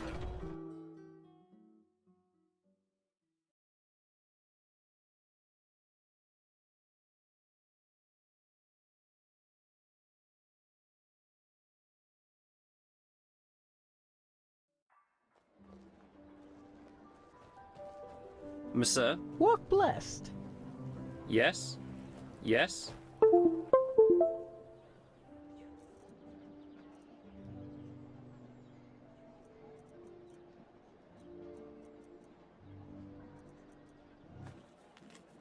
I, Captain Yanu Orai, hereby confess my sins. I, Ilaria Nettlegrass, hereby confess my sins. For years I murdered under the I, Borio Oakenvale, hereby confess me sins. For decades,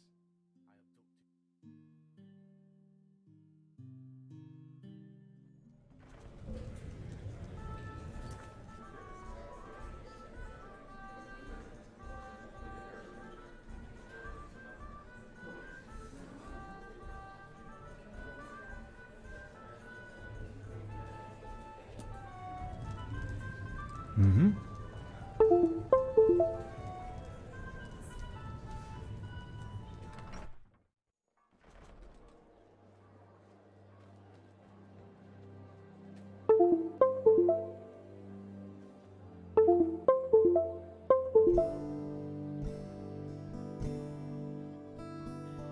You?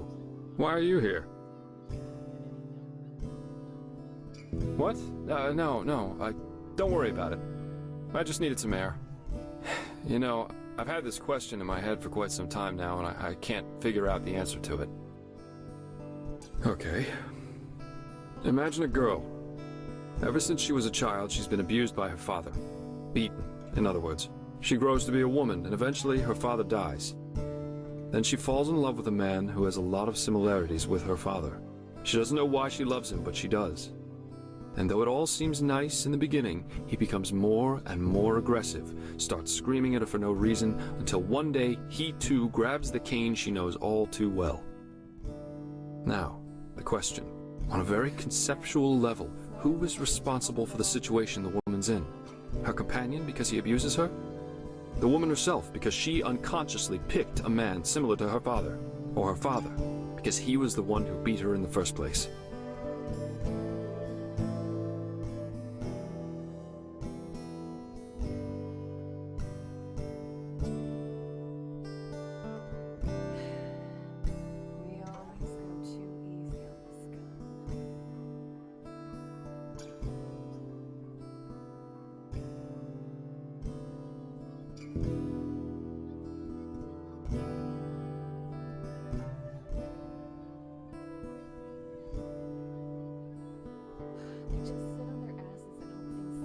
But can you ever just get over your past? Is that even a conscious decision? I don't know. No particular reason, I suppose. Anyway, you said you were looking for me. What's wrong?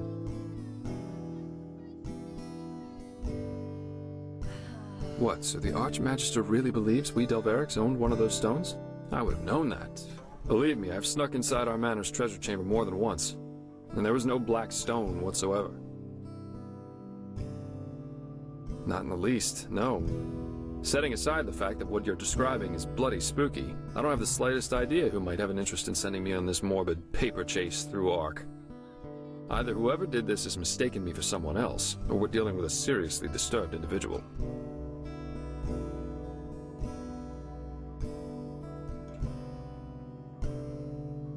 Yeah, I already suspected as much. But still, it doesn't change the fact that I have no idea who might be behind this, and why he sent me this package and not, for example, the Ark Guard.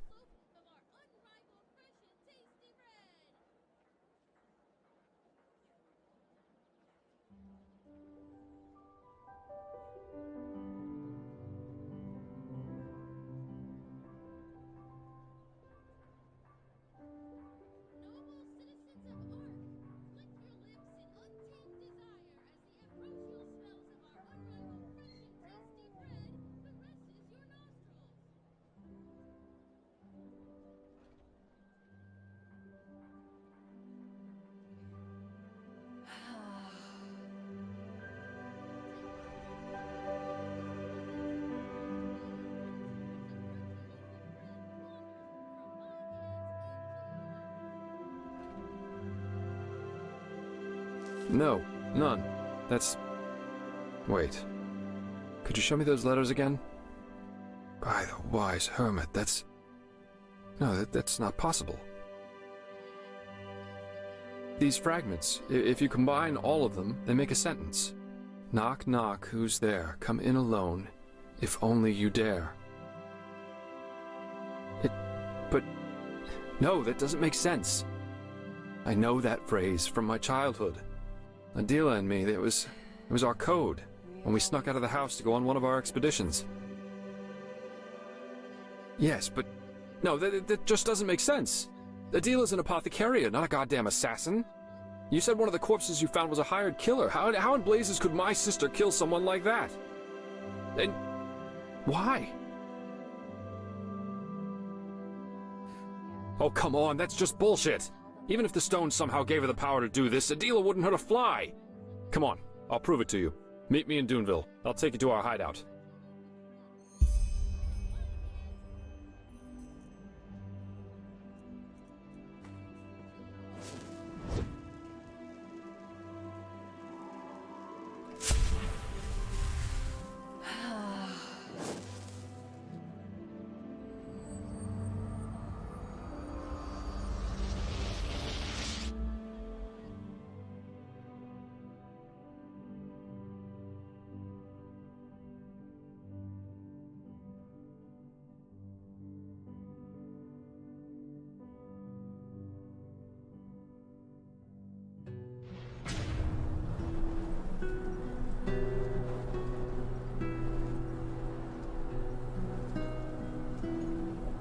there you are. Our old manor's in the desert, a few miles to the northwest from Duneville. It's quite a march, but doable.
Way too easy.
Lucky. Damn you!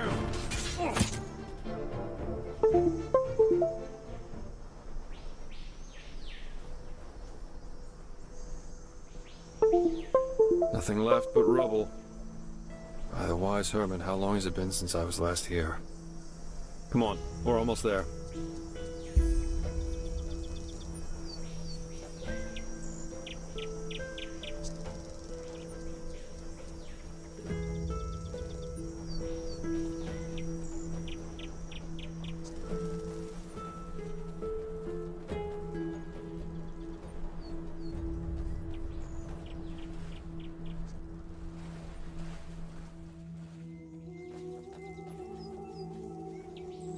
Carts. They must belong to prospectors. That means someone has found our little cave since then. Seems no secret can stay secret forever. Anyway, let's go on in. I'll prove to you this is all nonsense.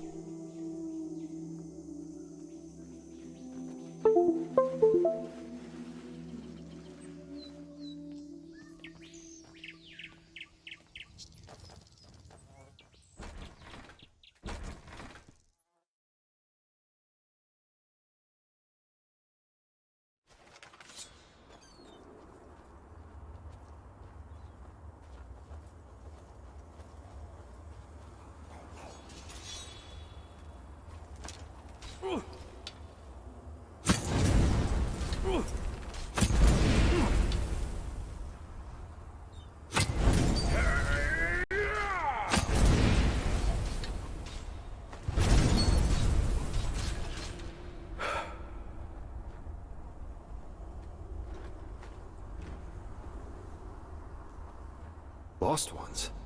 If these are running free here, I suppose there's not much left of the diggers. Farther down, yeah. They belong to an old landlord. When Adela and I came here, we always made sure the gate stayed shut. But someone must have opened it. Poor sods.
There, up ahead.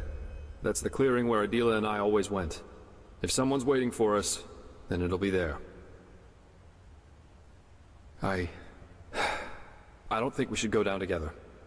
If Adela really is waiting down there, and I'm still not sure she is, I'm pretty confident she wants me to come alone, as our code said. So I suggest you stay hidden and cover my back. Well, truth be told, I think that if it is her, then it is talking that she's after. Remember when I told you that I've been worried about her for quite some time now? Back on the ship. What I'm saying is, if she really wanted to kill me, she could have already done it. All of this morbid paper chase, I think she wants to tell me something. Which is why it's so important for me to go alone. Who knows what she'd think if I showed up with someone else.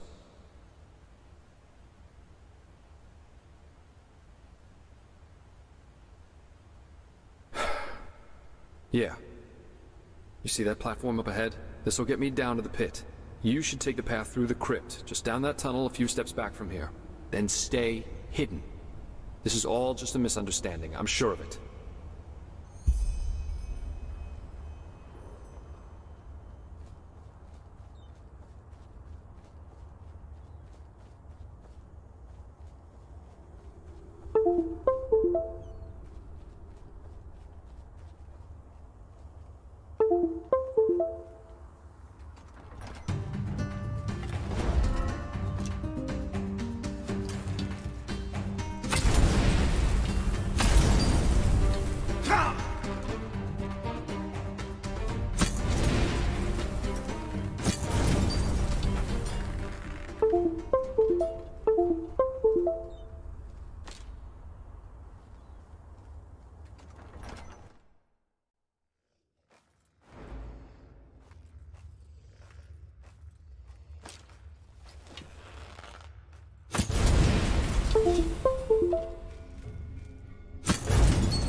So you came. I have to admit, I didn't expect that. Adela, so it's true. What is this? Why am I here? And what did you do to that man? Still as forgetful as you were back then, aren't you, brother? To the circle, now!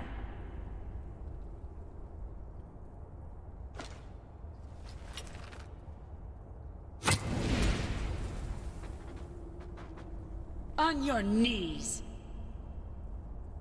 Now look at him, Jaspar. Look at him carefully. Valencio Duran. By the name of the sun. The man who killed our family. Correct. You should have seen it. How he screamed and begged for mercy. Pathetic. But I'm afraid I've got bad news for you, Valencio. Never again. I'll make sure that you never again hurt anyone. And I'll enjoy it. Just as I'll enjoy what I'll do to all those who are up next. Adela, please. This is ridiculous. You have no idea what you're saying, let alone what you're doing. Please, just... I know damn well what I'm doing. Better than I ever did. I'll continue where Father had to stop. And I'll make them all pay. All these bastards who think they are above justice. I should have known you wouldn't understand. Just look at you, staring off into space and asking all these stupid questions. But you know what? I'm not here to justify myself. I'm here because I think that despite all you did, despite all you became, you deserve to witness justice as much as I do. To see this bastard pay for what he's done. And believe me, I will not make it quick. The Black Stone. Oh, damn. Then it's really true. You know of the stone? Yes. Listen to me, Adela. Whatever you've done over the past months, you didn't do it of your own free will. The stone, it's evil, and it controls you. What is this, Jaspar? One of your brilliant jokes? We Dalverics have had this stone for generations. Father, he lived this calling, but he failed to see what the stone really was. A gift of fate, a means for us to carry out our destiny, to bring justice to a world where there is none. But I saw, and I will use it. No, you're seeing this wrong. The stone, it's cursed. It wants you to... Shit, damn it, I just don't know what to say. What in blazes? I told you to come alone. What? No, you're seeing this wrong. The stone, it's cursed. It wants you to... Shit, damn it, I just don't know what to say. Surprised, Jaspar. You never did. But it doesn't matter now. Go, Jaspar. I've changed my mind. I got sentimental. Thought I owed you this, but I really don't. You don't understand me, just as you never understood Father. And listening to you talk makes me remember why I kept away from you all these years. Just look at what you've become, running around and working for the kind of people Father tried to bring down. Treasure hunter. You're a thug. You might as well just have spit on Father's grave. Yeah, you'd know. All right. This is getting us nowhere. You obviously think you know what you're doing, but you don't. Which is why you'll now give me the stone. Before it'll make you do something you'd regret. What? The Black Stone. You'll give it to me. Something bad's about to happen, and without it we won't be able to stop it. You can keep doing whatever it is that you do, but you'll have to do it without magic. I'm sorry if this isn't what you wanted to hear. So, this is why you really came. You want the stone for yourself. What did they pay you, Jaspar, huh? What? No! Go! Adela, Go! As you wish. I'm sorry.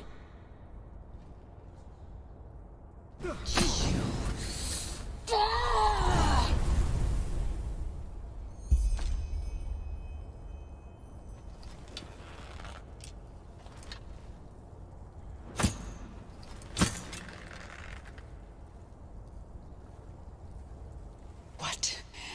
Who are you? I know. You damn fool, Jaspar. You bloody damn fool. I guess I should have known he wouldn't have come alone.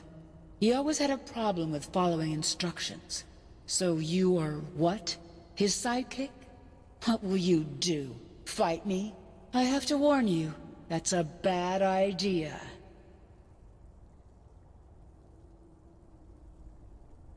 I thought...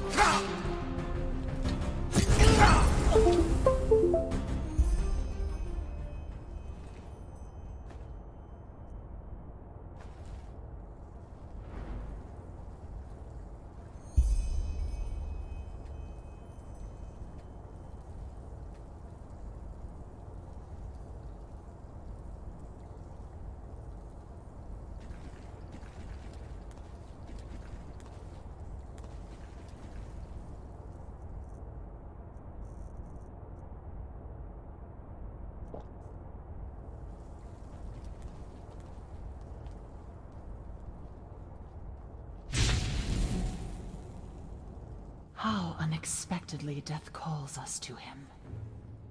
It is bitter, is it not? Unfair. You are angry because you blame me for the death of your friend. But I only did what had to be done.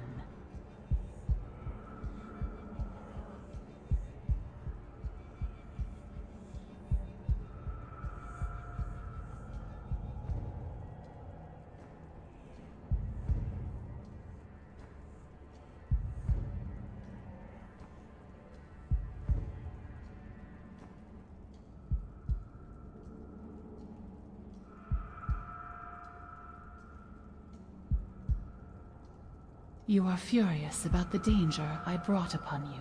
But what would have happened if I hadn't been there in that ship? Let us dare a glimpse, Prophet.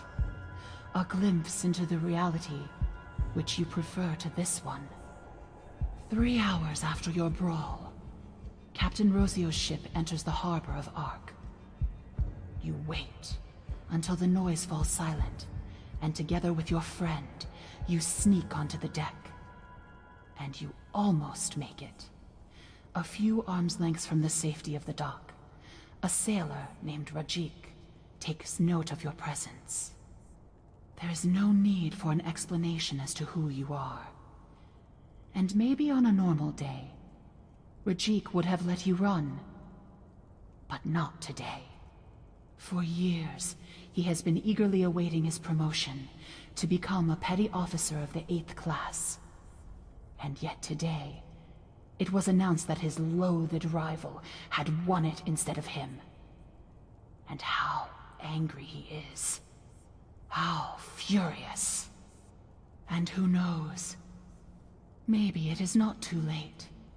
What better way to impress the captain than to be the one who discovers 2 stowaways who have eaten the crew's bread for a month?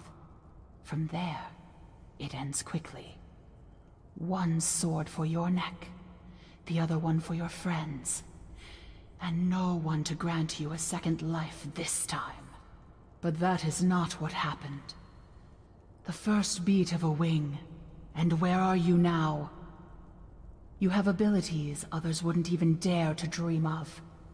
You can hear the echo of the future, and you will make decisions whose extent even you will barely understand. So tell me, Prophet, isn't that a fate preferable to the other?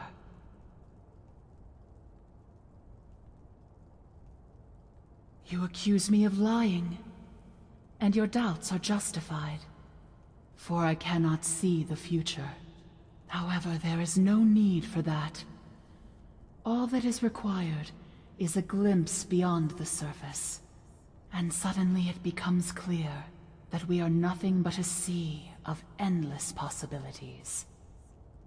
And if one listens long enough, the shapeless takes on form, and the unfathomable becomes tangible.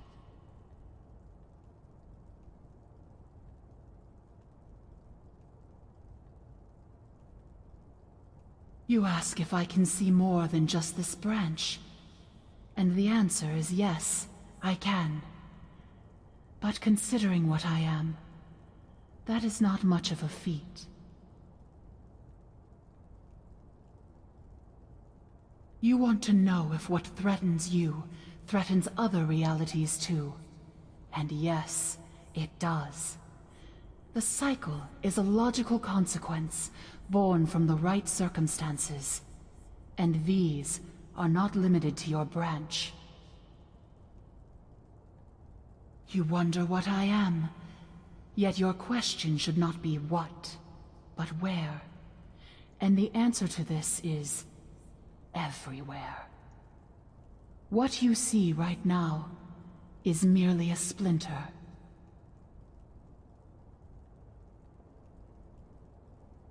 You wonder whether I belong to those whom you fight. But no, I do not. The High Ones, humanity, the emissaries, these are but elements of the game. I am more than that. You think my intention is to disconcert you, but you're wrong.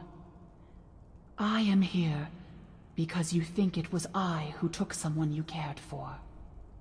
And although you err, I do not like being seen as a destroyer. Which is why I will wipe away my debt, which was never there to begin with. Step back.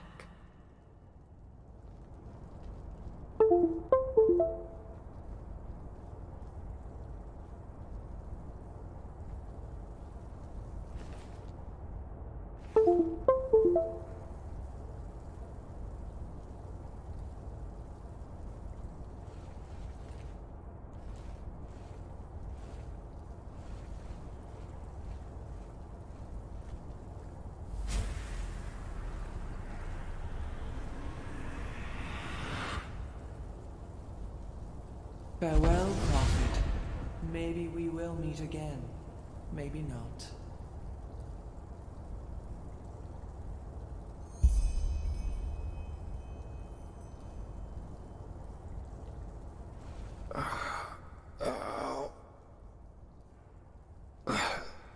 That's my name. But... Adila... What happened?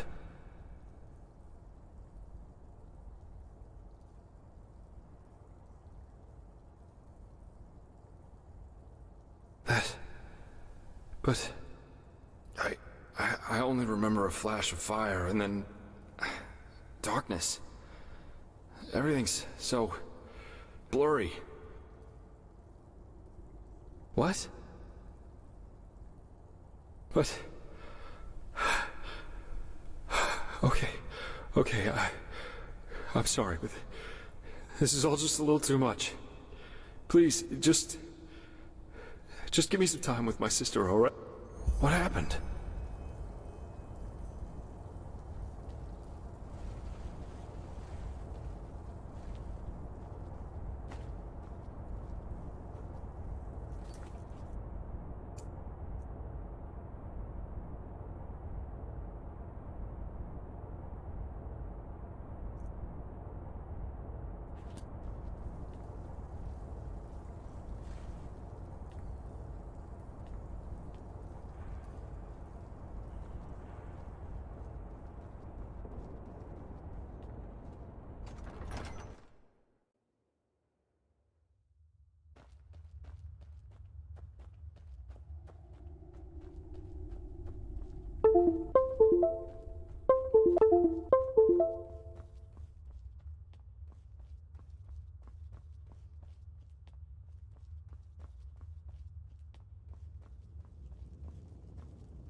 A Sunchilder. I bet you came to watch those fools cut their guts open in the dust pit. Well, that's the only reason you snobs ever come down here.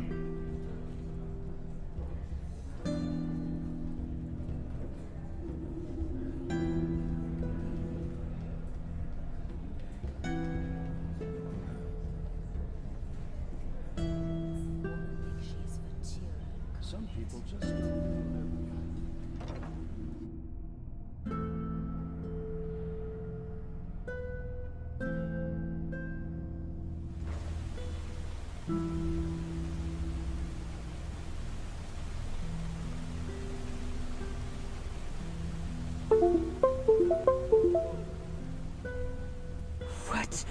What do you want? To conquer me? Just... A real pretty thing you are. We should spend some time together. Bloody rats. Eating the last penny right out your pocket.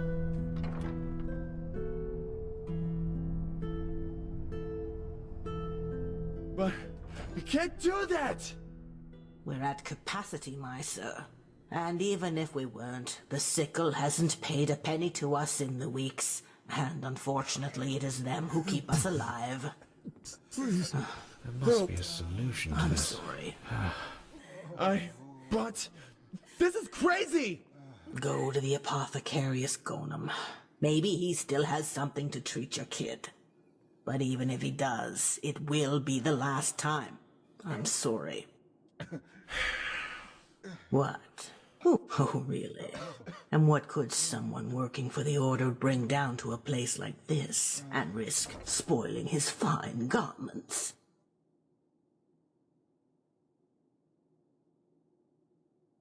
Oh, now, aren't you a bold one? What do you want? Just spit it out. A black stone? No idea what you're talking about. Now, is there something else? If not, leave. Time is sparse these days.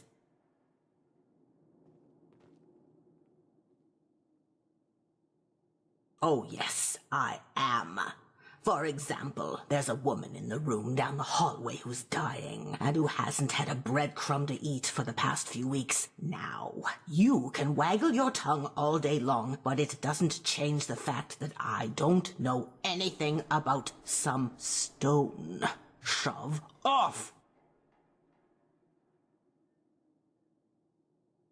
Help. Please. Thank the sun. There you are. I've been looking for you. I followed you. It's about your mission. I know that the Grandmaster ordered you to find the black stones, and I believe I know where to find the one you are looking for down here. Far away from here, and I can show you where. The only thing I ask of you is that no one must know about my part in this.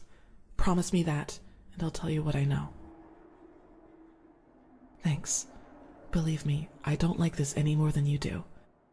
Come, follow me.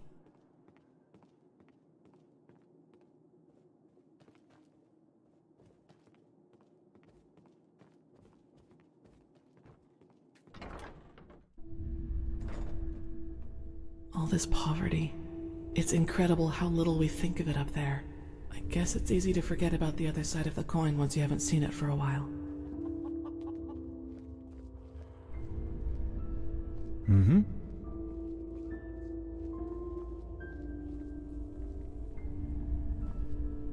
Alright, this is better. Have you ever heard the name Dalgalar? Healer of the poor. Yes, that's what some people called him. It doesn't do him justice, though. Dalgalar helped everyone regardless of his wealth. The only difference was that he had the rich people pay for their treatment. Do you also remember why he left Ark? Yes. For him, the end justified the means. For example, it is said that he once healed a crippled soldier by replacing his lost leg. The League considered such practices pathless, but Dalgalar refused to give in, and that is how they came to blows. Finally, Dalgalar left Ark and moved into a remote old castle in the Frostcliff Mountains.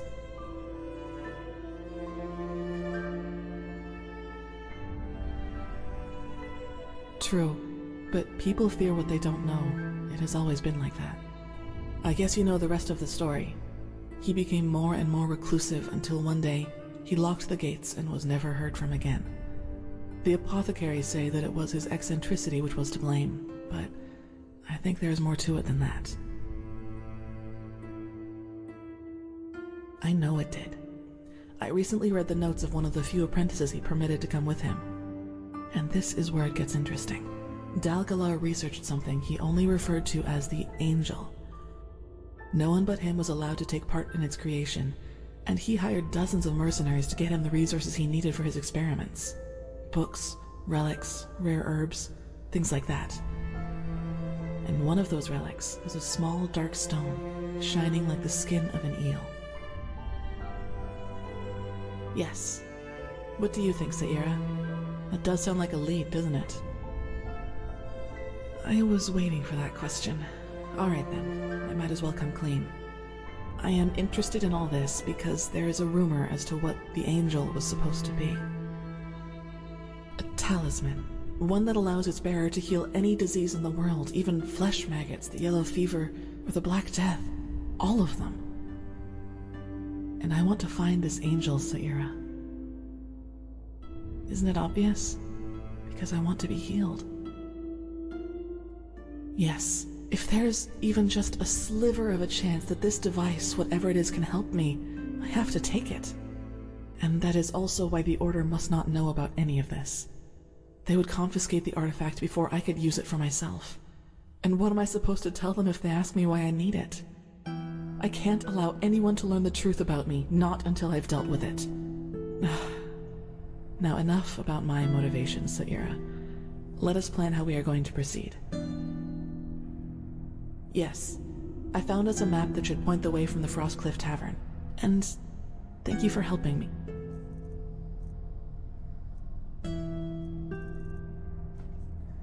I know I might not show it that much, but I appreciate your, friendship. I really do.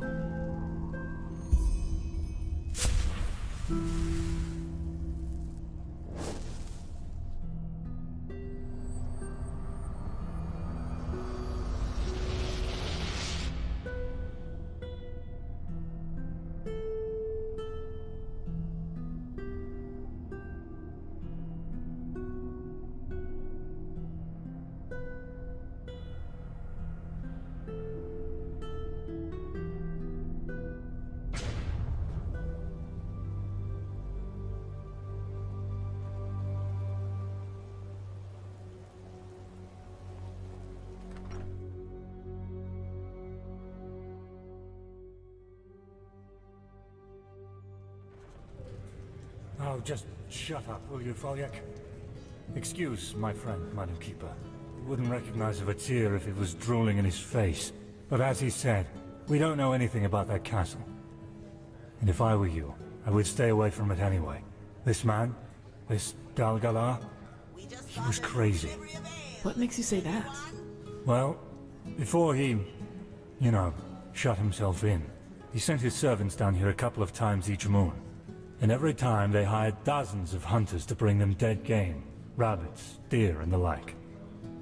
So, he probably needed them for his experiments. Aye, my dam, but why so many? I mean, 40 cadavers a week?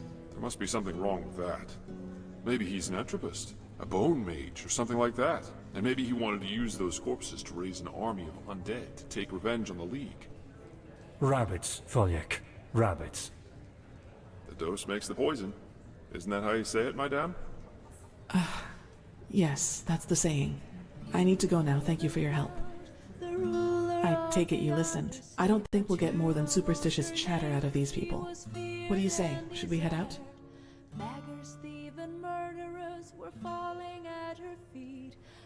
As you like. Just tell me once you're ready to leave. Vintage wine and silken cloth. Another exhausted soul. What do you need? Count, what do you want me to say? He's a monster, just like the apothecary said he was. I still remember the day he and his cohorts moved into that forsaken castle. The villagers all cheered as if he were Waterblade incarnate. But I just knew there was something wrong with that man the moment I saw him. Especially when I saw that cart with the burial shrouds. Nothing. At least not for a so-called healer. But I saw a shape beneath them, like a stiff body, a wax figure. And that man, Dal Galar, he kept staring at it as if he were hypnotized or something. Anyway, my advice, stay away from that castle.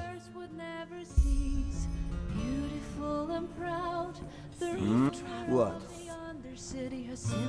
An outlander? Isn't this nice?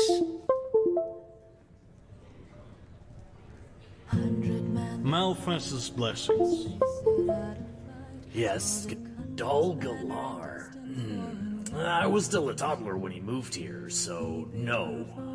But I know about his castle, and if I were you, I would stay away from there. Well, you know, I'm up in the village from time to time to look for things. And once I was stupid enough to go near the castle gate, there was something in the courtyard, a creature made of bright blue light, and it moved and it breathed. I got away from there as quick as I could. I ran back to the tavern. And yes, maybe it was just my imagination, but still. There's something wrong with that castle. That's all I can say. If only I believe time will bring him safely back What to is it, me. Sunchild? When the red moon casts its light, his ghost travels through the night, through the forest on wind's wings, until he reaches the old hill. There she leaves the forest grave, where their love and A game? Come on, take a seat. You're nearer me, aren't you? Know that accent? I'll say your country has been reunited again. But apparently the one who's now ruling it is a monster. He burns down temples. Yes, can I help you? A foreigner, huh? Well, you've chosen a strange time to... None of your damn business. Piss off. Months turn into years. Peace now ruled the... A game? So, learn anything useful? Take a seat. Interesting. And you're right, the guy over there really does look strange. Anyway, let's go. Did she down his... Cold. Well then, the castle is about 2 miles north of here. We shouldn't have any problems if we stay on the road. I suggest you go on ahead. I'll cover your back. Oh, there you are. Let us keep going.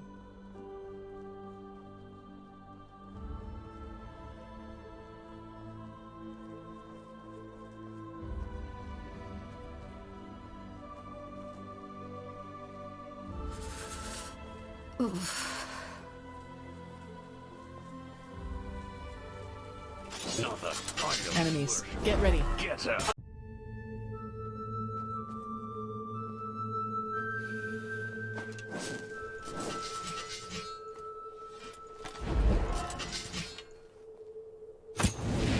Careful.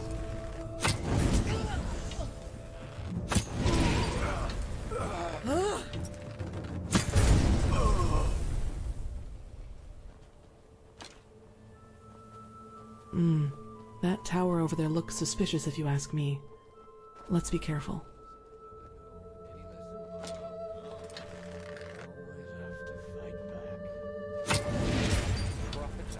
There.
Master!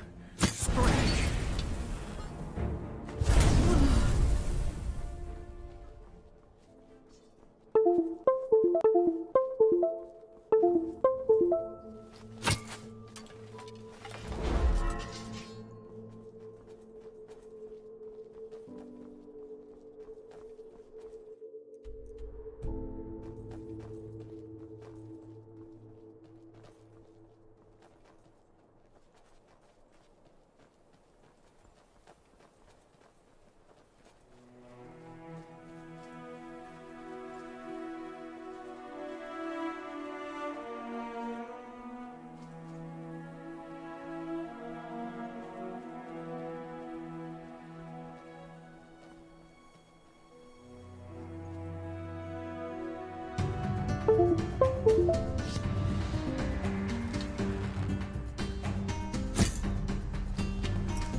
By the righteous path. Wait.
Locked, as expected.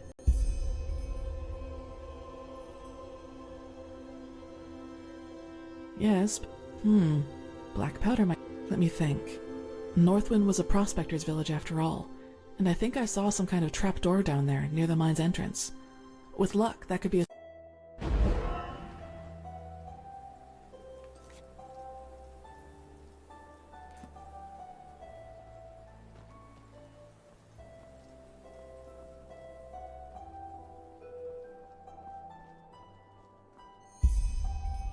Locked, as expected.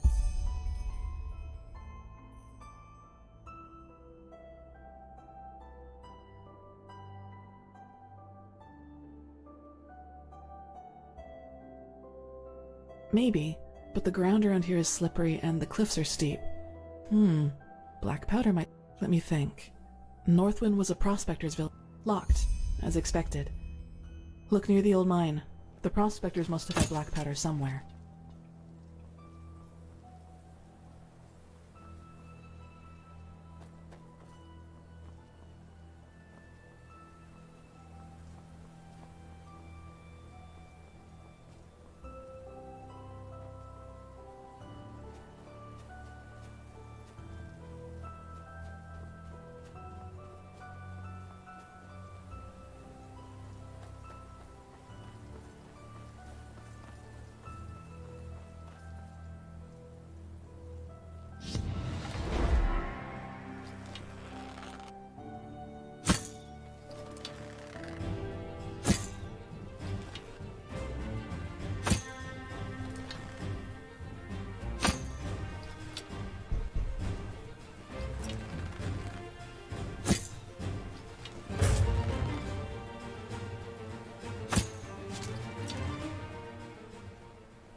Well then, take cover.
There you go.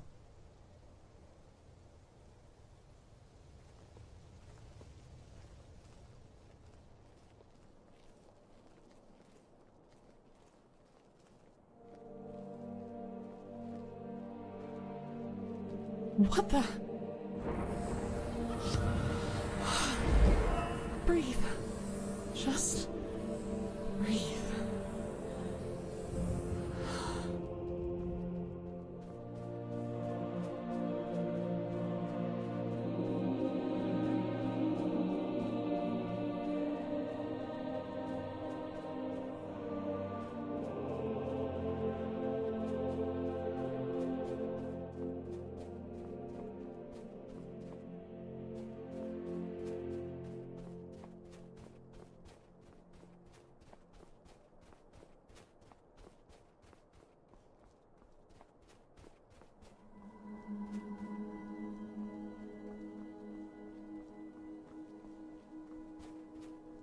I'm sorry, this was unexpected. But I guess that answers the question of what happened to Dalgalar's servants. Poor sods. Yes, I wasn't prepared, that's all. But I've got it under control, don't worry, I promise. An idealistic count, a remote castle, and a powerful artifact befouled by the High Ones. That's not too far-fetched, wouldn't you agree? We won't be able to get in through the main gate, but there has to be a side entrance. Come on, let's take a look around.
Where are you going, Saira? That is not the right way. Just don't take too long, alright? I'll wait here. No, that won't lead us inside.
Oof.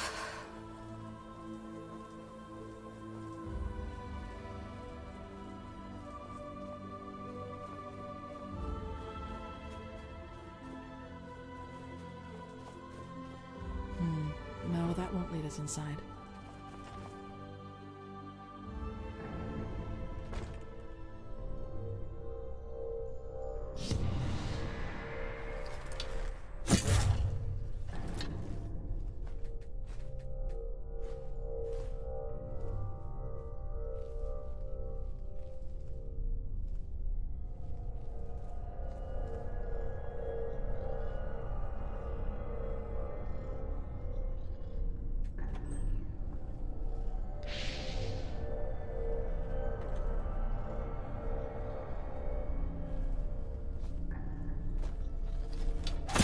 Prepare yourself.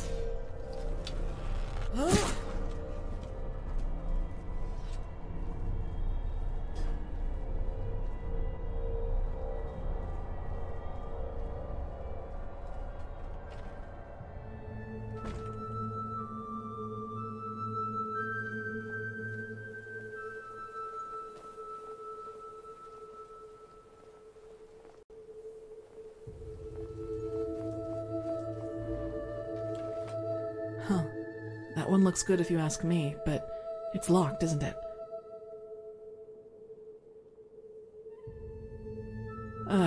Who would have guessed that? We should start with the corpses, I think. There has to be someone.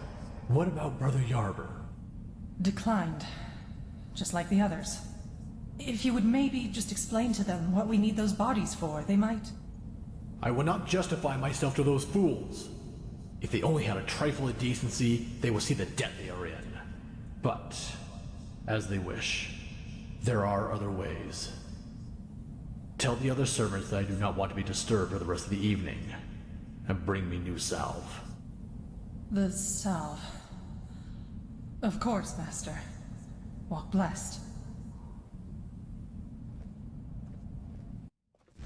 to be someone with a key. Are you alright, Saira? Wait, you mean in a vision? But how? I thought everything you see comes from the Pyrean Age.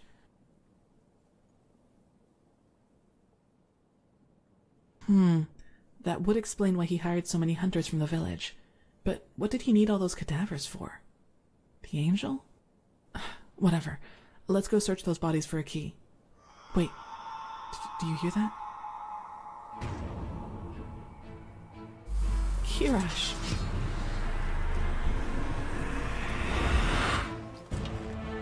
Careful.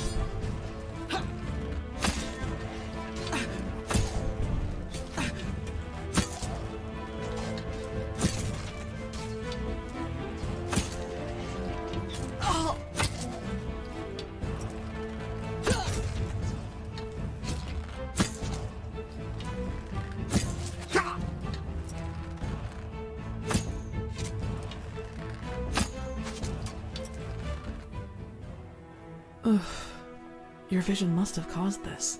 We should be prepared for resistance now. Come on, let's find that key. I don't want to have to look this any longer than necessary.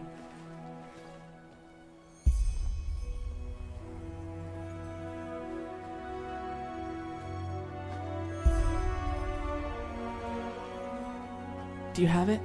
Then let's go in.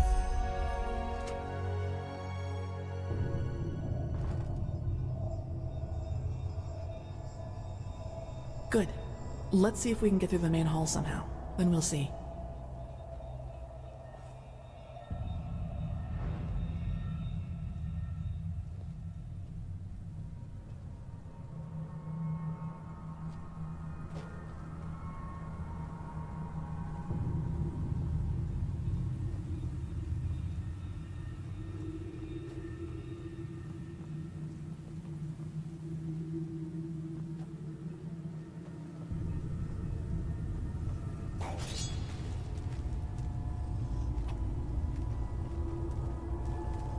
There.